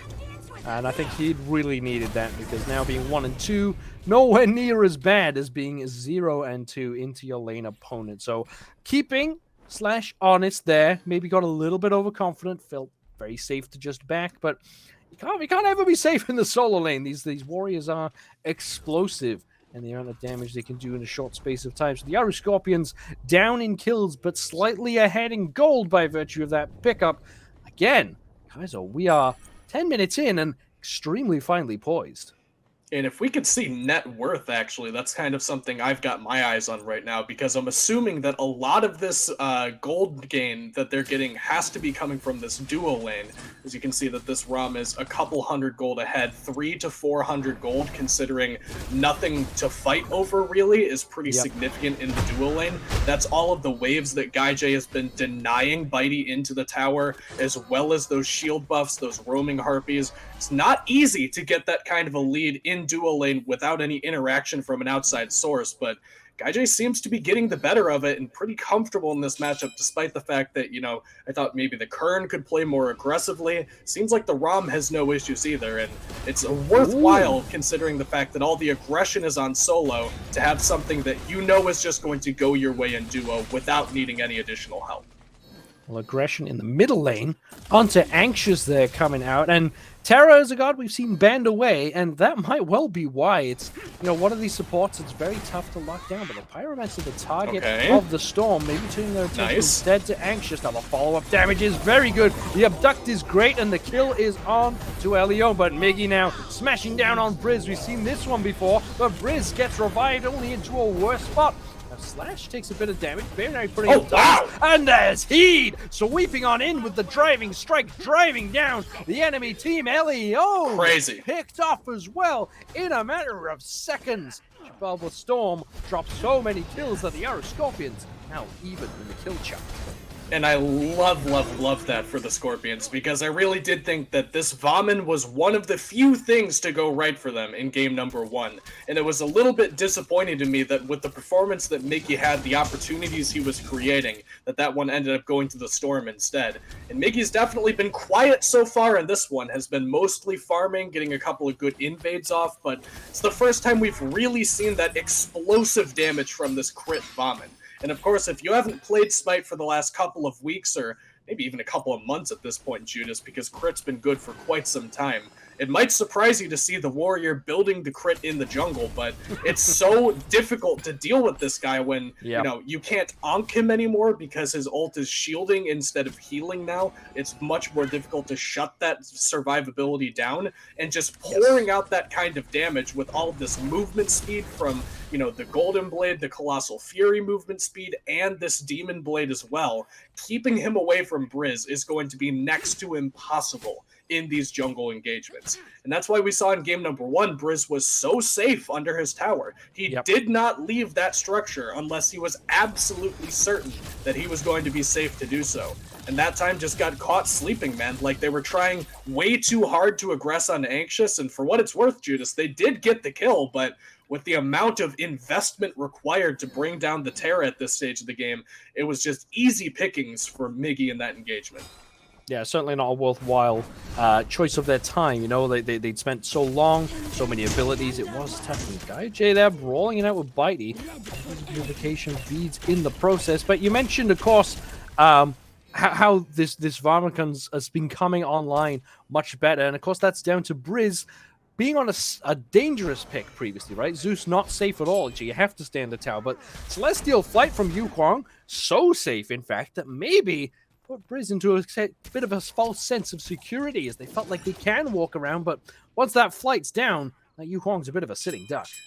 And not only kills him through the Celestial Fight, also kills him through the Kepriel, which, make no mistake, is definitely designed specifically to keep one person safe from Miggy, because you're not peeling that Vomit as Kepri, or honestly, pretty much any support. Like, you are not preventing that guy from killing one of your backliners with support cooldowns. At that point, that is probably your best bet, is to just say, all right, well, I mean, he's going to die. I might as well give him a second life to work with.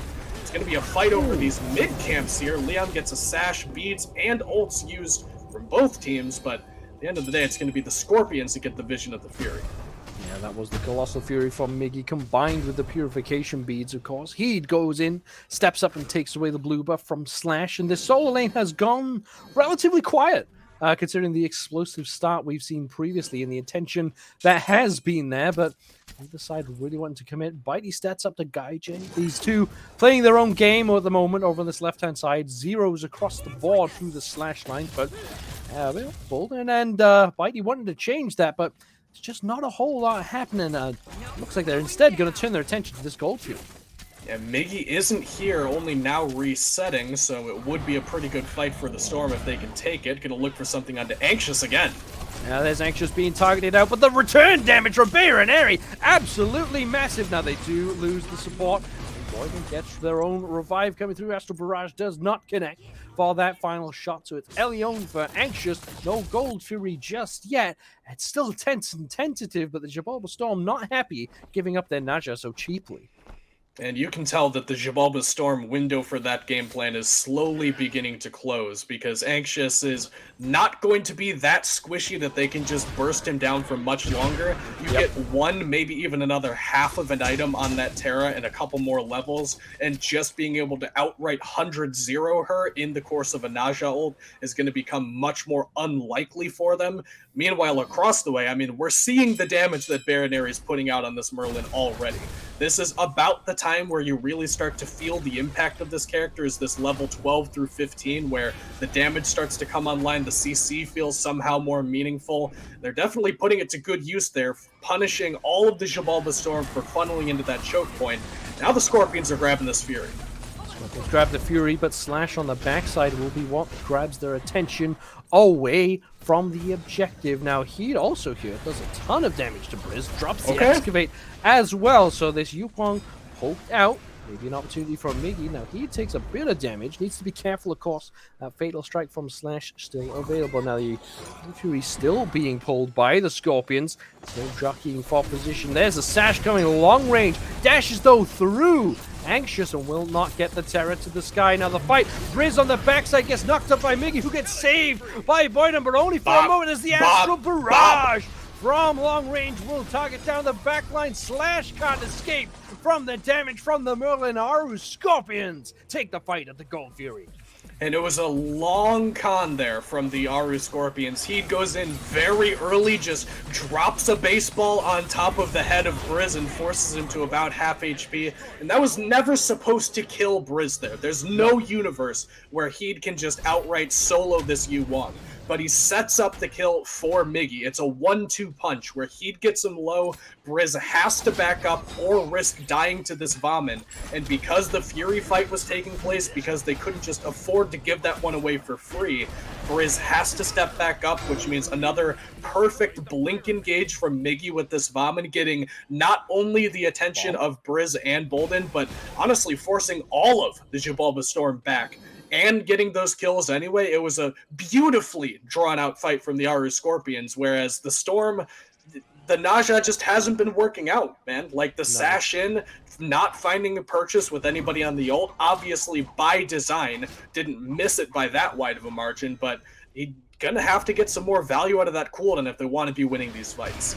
Well, Elion, of course, still part of 100% of the kills from the Storm, but Anxious is here as well, and that will just keep Heat alive. All of a sudden, this Hercules not the target that they once were. And of course, the Scorpions now, with 2 runic bombs in their pockets, means that any one of these towers, any one of these objectives can be taken quite quickly. Now, I wonder where they will turn their attention, because they've built up a pretty sizable 5k gold lead, and that's really a healthy position, and all of a sudden, Scorpions might struggle to get into these fights.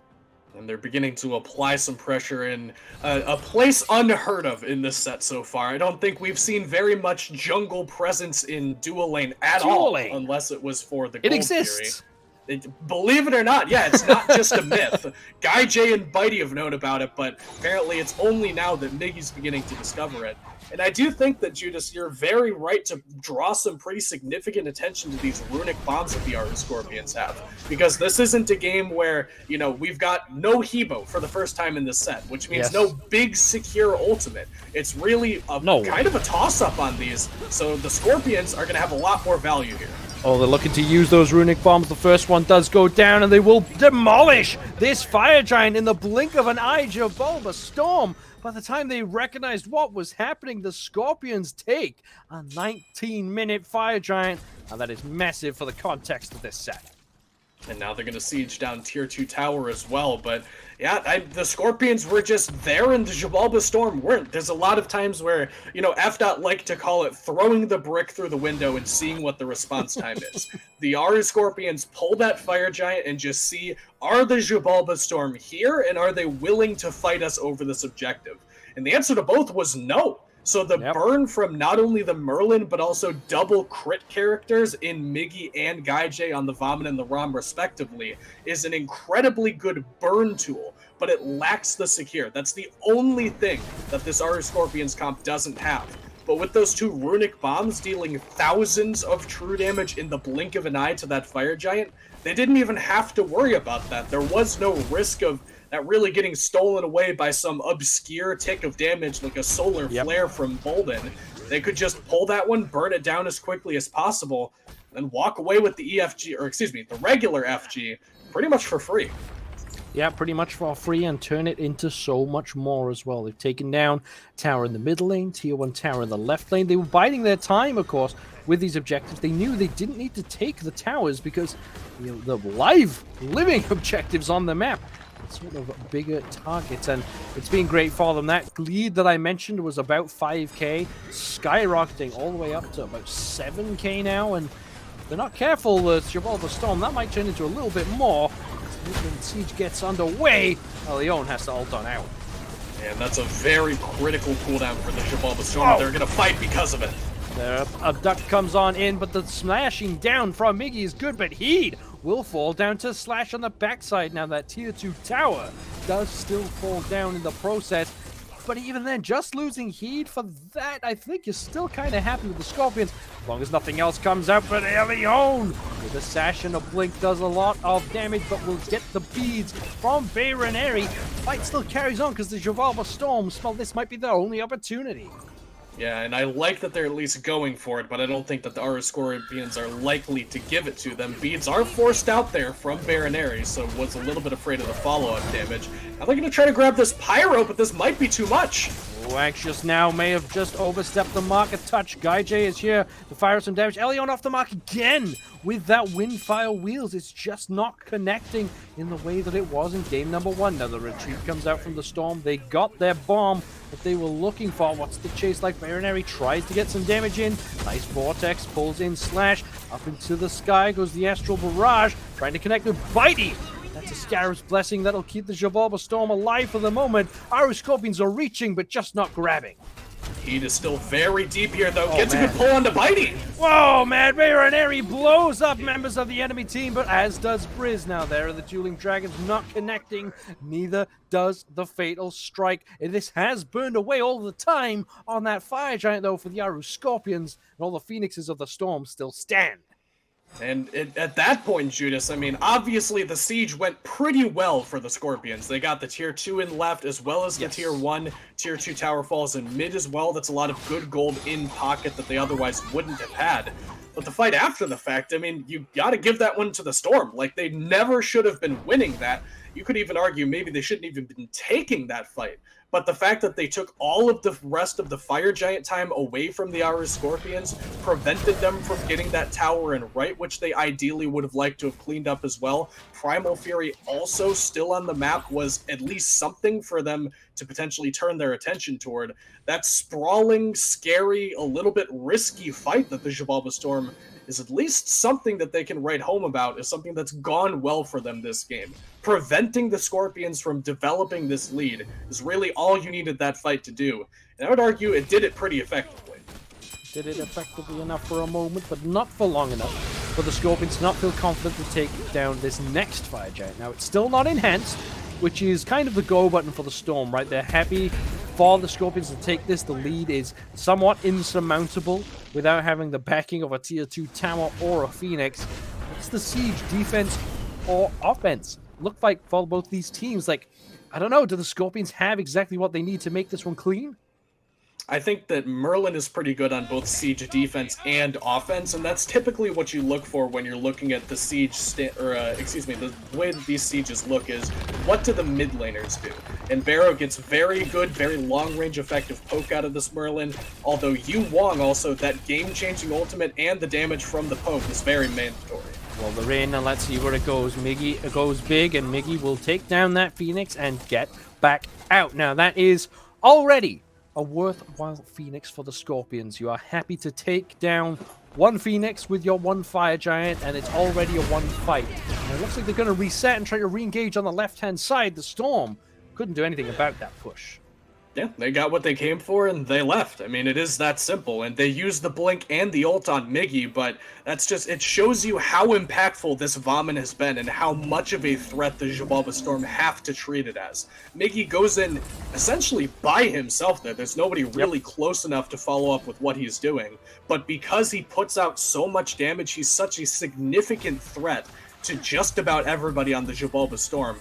They have to back up past the back of their Phoenix and completely surrender control of the area to the Aaru Scorpions, at which point nobody can even get penetration to Baronary or Gaijay on the Merlin and the Rom, so they can just freely auto-attack that structure down. There was essentially no damage needed to be dealt for that one to go down. It's just the threat of activation of Miggy on this Vomit that they have to deal with every single time that they line up for these sieges. They're going to have to find some kind of answer to take this guy down. Otherwise, I mean, you're running out of things that you can give up to the Scorpions without the game being ended. Well, this might well be the last stand of the Xibalba Storm for this week. Now, the left side Phoenix is the pressure. Heat comes on in via the mid lane. Now, Miggy goes up, but it's pretty low, actually. Has to retreat. Anxious diving deep. Left side Phoenix taken down without too much more fuss than that. And they've expended Miggy's ultimate, but everything else still readily available. Now, Anxious will pop their ult as well, and it looks like our Scorpion's taking this exceedingly slowly, but there's not a whole lot that the Storm can do about it. Yeah, it's just the same old song and dance on left bird as it was in right bird. Miggy uses the ultimate, gets the Terra ult for an incredible amount of damage mitigation in addition to that shielding in the Vomit ult, and there's not much the Xibalba Storm felt comfortable doing there. Like, the investment required to kill Miggy at this point when he has both of those cooldowns active is so significant that the Xibalba Storm essentially have to gamble the entire game on whether or not they can kill this guy. And apparently they're not willing to do so. I mean, if you end up losing that fight because you go too hard trying to kill this Vomit, then the game is just over. They're too close to the Titan. Base is already broken open. Both Phoenixes down. That would have been a lost engagement for them. But the other side of that coin, Judas, is that they just let him use the ult. They have to respect him. They have to back up. They have to give up another bird to the Aaru Scorpions. And now, once again, defending two Phoenixes down, presumably with this Fire Giant due to respawn and the Xibalba Storm needing to contest it. This is a very dire strait for them. They're going to have to pretty much take one of these fights where they all in Miggy, they all in something, and try to make something happen, because this slow play, giving up a little bit at a time, the policy of appeasement has not been working for the Xibalba Storm. The 5-man flank is all the way on over here. What does the fight look like? Baronary trying to put out a lot of damage onto Slash. The health bar is still very good for the Scorpions. Now, this is okay for the Scorpions. You don't need to take this objective because there is one first fire wave making its way into the Titan room, and that will be the cue for the Xibalba Storm to have to retreat, and the Scorpions will take this Fire Giant. It's getting to the point where we are, the Xibalba Storm are relying on the Scorpions to make a monumental mistake that just doesn't seem to be in their repertoire right now. Yeah, they're playing very clean, and this is the stage of the game where I tell teams you have to take whatever your best fight is. You're out of good fights, you're out of okay fights. You need to take your best bad fight and try to win it. And that could be on this bird here on the right-hand side. The right-hand side, Phoenix still not healed up, still very low health. It is all 5 members of the Scorpions here. As the left lane minions slowly making their way down. Now, the Scorpions can play this one patiently. They're opting to target this one out and not look to split push in the mid lane, because they'll just leave that to the fire minions on left. It's going to be tight. Who goes in first, though? It's going to be the Scorpions creeping their way forward. Minion Wave is due to crash in left. This could be the moment that they go in. Well, they're trying to go in with Heed, but Boyden doesn't connect and actually gets pushed into a lot of danger. Now, they are still alive. The front line relatively healthy for the Xibalba Storm. Heed wants to step in yet again. This Phoenix is still half, but the back line can't really get the damage. They get the objective. Now, do they look for more of a fight? Briz will fire out the Two-Link Dragons, but it doesn't connect with anybody. And now the Xibalba Storm have to go back to playing cleanup in the Titan room. And they at least bought some time there, taking some relevant timer off of that Fire Giant, and it's likely to be this mid lane Phoenix that they make their stand under, because right lane, it's not really your best fight because the bird is so weak. You know that one's almost guaranteed to go down. I like that the Xibalba Storm play it somewhat passively there, just buying their time, taking as long as possible to make that one go down without hard committing. But now we're at the stage, Judas. They have to go in here. On this middle Phoenix, they can't let it go down for free. There's Miggy up, starts smashing down onto Briz and sends them all the way out of the fight. But Miggy takes a ton of damage, and Slash will take them down. Now the Phoenix is down. Yeah, so Barrage comes through. Nice double driving strike comes out, but Slash is driving their team forward. Elion waiting in the wings to get into this engagement. Left side. Can't find a good angle. Now that is a route onto Heed. There is Elion going in, but who is their target? It's Anxious, it turns out. Is there any follow-up from their team to back up this jungler? It doesn't seem so, because Heed is charging away Bitey. Now that is Baron. Airy will fall down to Elion on the backside. Anxious is low. The Storm have survived for a moment, but Bitey will not live through this entire engagement as Heed's on the backside. Yeah, Heed's surrounded by 4 players here, going to try to make a miracle happen. Pushes Elion and has the support from the team, but he's falling very quickly. Oh, this is looking bad now for the Scorpions if they bleed too much here. Slash is still a huge frontline presence, all in the way, but Briz can't connect with the damage. The chase comes through for the Scorpions. There's the driving strike. Nice Aegis on the excavate, and little launches to the sky, but Boyden will fall to Guy J. This Rama churning out the shots, rolling in, firing away. Can't stay alive for a moment. Gets lifted to the sky by Elion. They will be alive, but can Brilliance finish them off? Yes, they can. Chasing out the Scorpions from their own throne room of the Storm. They're all Phoenixes down, but they still have a lifeline. Yeah, they still got some fight in them, and they're gonna need it, Judas, because despite the fact that that fight got messy, there was a decent upswing there for the Xibalba Storm where, you know, the momentum shifted. They started winning the team fight, started winning it a little bit too late in that engagement, because the right Phoenix went down without much of a whisper. The left Phoenix fell at some point while he was chasing around another player. I think it was Guy J that he was hunting down while that left bird went down. And the Aaru Scorpions just took their moment perfectly there. They blink in Miggy on this Vomit once again. The ult stalled long enough, despite the fact that he ends up getting executed by Slash on this Achilles, that the backline can jump in there, knowing that Slash is forced to focus down this Vomit. They can get all of the relevant damage onto that middle bird.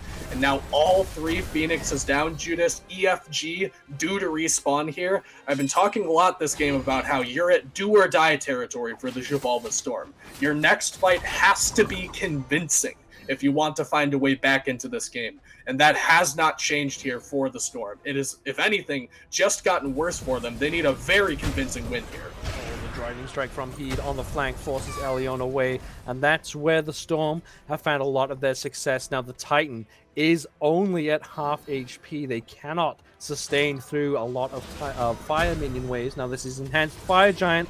As we've discussed, this will be the huge one for the Storm to steal, but they don't have a lot of chance of that if Boyden has to take all of their health already. Now that they will revive on out, but dashing in is Anxious. The Capri is gone. Anxious diving deep. Elion will survive for a moment. Slash is left all alone against 4, and that is too much damage for them to sustain through. The Titan is being fired upon by fire minions. Looks like the Scorpions will take this Enhanced Fire Giant and again pick apart the Storm slowly. Scorpions looked at first to just run that one down and realized might as well grab the EFG along the way. So they will grab that one and actually go for a reset here. it looks like, Judas. So and careful. it's really, once again, been just Heed making the plays. He came alive at some point in game number 2 on the Guan Yu, and has definitely carried that forward here into game 3, getting a good push off onto Elion, also being the one to force Bolden's death there, grabbing him and forcing him into the team. He's been the difference maker here, and now it's going to have to be the Storm making some kind of play. Oh, Elion gets a good angle but can't finish off Miggy, but they will finish off Bayroneri. Guy to fall down as well. That's the backline off the table for the Scorpions, and Anxious gets Hello? caught by Briz as well. That was the members with the enhanced fire giant. Now Heed. Oh, look at looking to get Heed. to the backside. Do they back or do they go? The Scorpions are trying to make up the decision for them. Xibalba Storm do send 2 members back in the mid lane. Go a few more of the damage members. This left side Phoenix will go down again. Smart. Because Heed is just a menace, preventing the Titan from healing. This game's still not done. Yeah, they've got 25 seconds on respawn timers, though. 3-man strong against Miggy with no ult. They're going to try to go for this bird. Oh, they're going for the bird. The teleport comes back from Heed. Will it be in time? It will not. Interrupted by Slash. They're looking for the Titan room. Heed can't get back to base because Slash is on their tail. What can Miggy do about it? Goes to target out Briz. The crits come on through. Now they need to target out Bitey. It's a nice knock of the Titan. Will take down Boyd, and Miggy stays alive for a moment, and it's long enough because the respawns come on in. For the Aaru Scorpions, we are going right back down the other end of the map. Heed going for a teleport here, looking for some kind of flank, ends up around the fire giant pit, and might have an excellent pincer angle here. Catching Elion, and Bitey uses the driving strike early. How do these gods get back to base? Slash has managed to return. Elion will use the ult onto Heed, but that's going to put them in a ton of danger, because that is the Aaru Scorpions walking on down this mid lane. It is just Slash and Bitey. Bitey has to retreat all the way back home. Heed just going in for the Titan, and now the damage is coming out from the Merlin. It is too much. That is all too much for the Xibalba Storm to handle. The Aaru Scorpions get chased all the way into their very own Titan room. It was close. It was neck and neck. But the Scorpions do pull together to take this victory. And the Storm put up an incredible fight there at the end. That is one of the most difficult positions you can... Actually, it is the most difficult position you can defend in all of Smite, is having all 3 of your Phoenix down against a team with all 5 members with Enhanced Fire Giant. And they fought back. It was an incredible, breathtaking, honestly, engage from Elion there to at least get those early 2 picks and result in them being able to go for that siege. But, you know, Miggy stalls just long enough on this Vom, and Heed keeps just enough people busy that they can't manage to go for the siege. And then the overextension, the chase down, it was all too good coming from the red team. And what an end to that game, Judas. That was some crazy stuff there at the end. It got the absolute end that the whole game, the whole set deserved, honestly. And no, take nothing away from either one of those 2 teams. Both played a fantastic showing. Everyone had their moments really coming up big when the teams needed them. It was a really strong performance from both sides. I can't imagine what the communications were like as the Xibalba Storm pushed in to the Scorpions throne room there. It would have been so tense, so tight, and man, it really doesn't get much closer than that. You know, it got right down to brass tacks, and this time, the Aaru Scorpions come out on top. And, you know, I've done some work before with a little place called the Smite Night Conquest League, and we like over there I don't know if you're familiar. They like to pick an MVP at the end of each set. And, you know, Judas, it's not close. Actually, it is close. It's either Miggy or Heed for the Scorpions. It could really go either way, because these 2 had a standout breakout performance in this set. Each one at times putting the game on their back completely.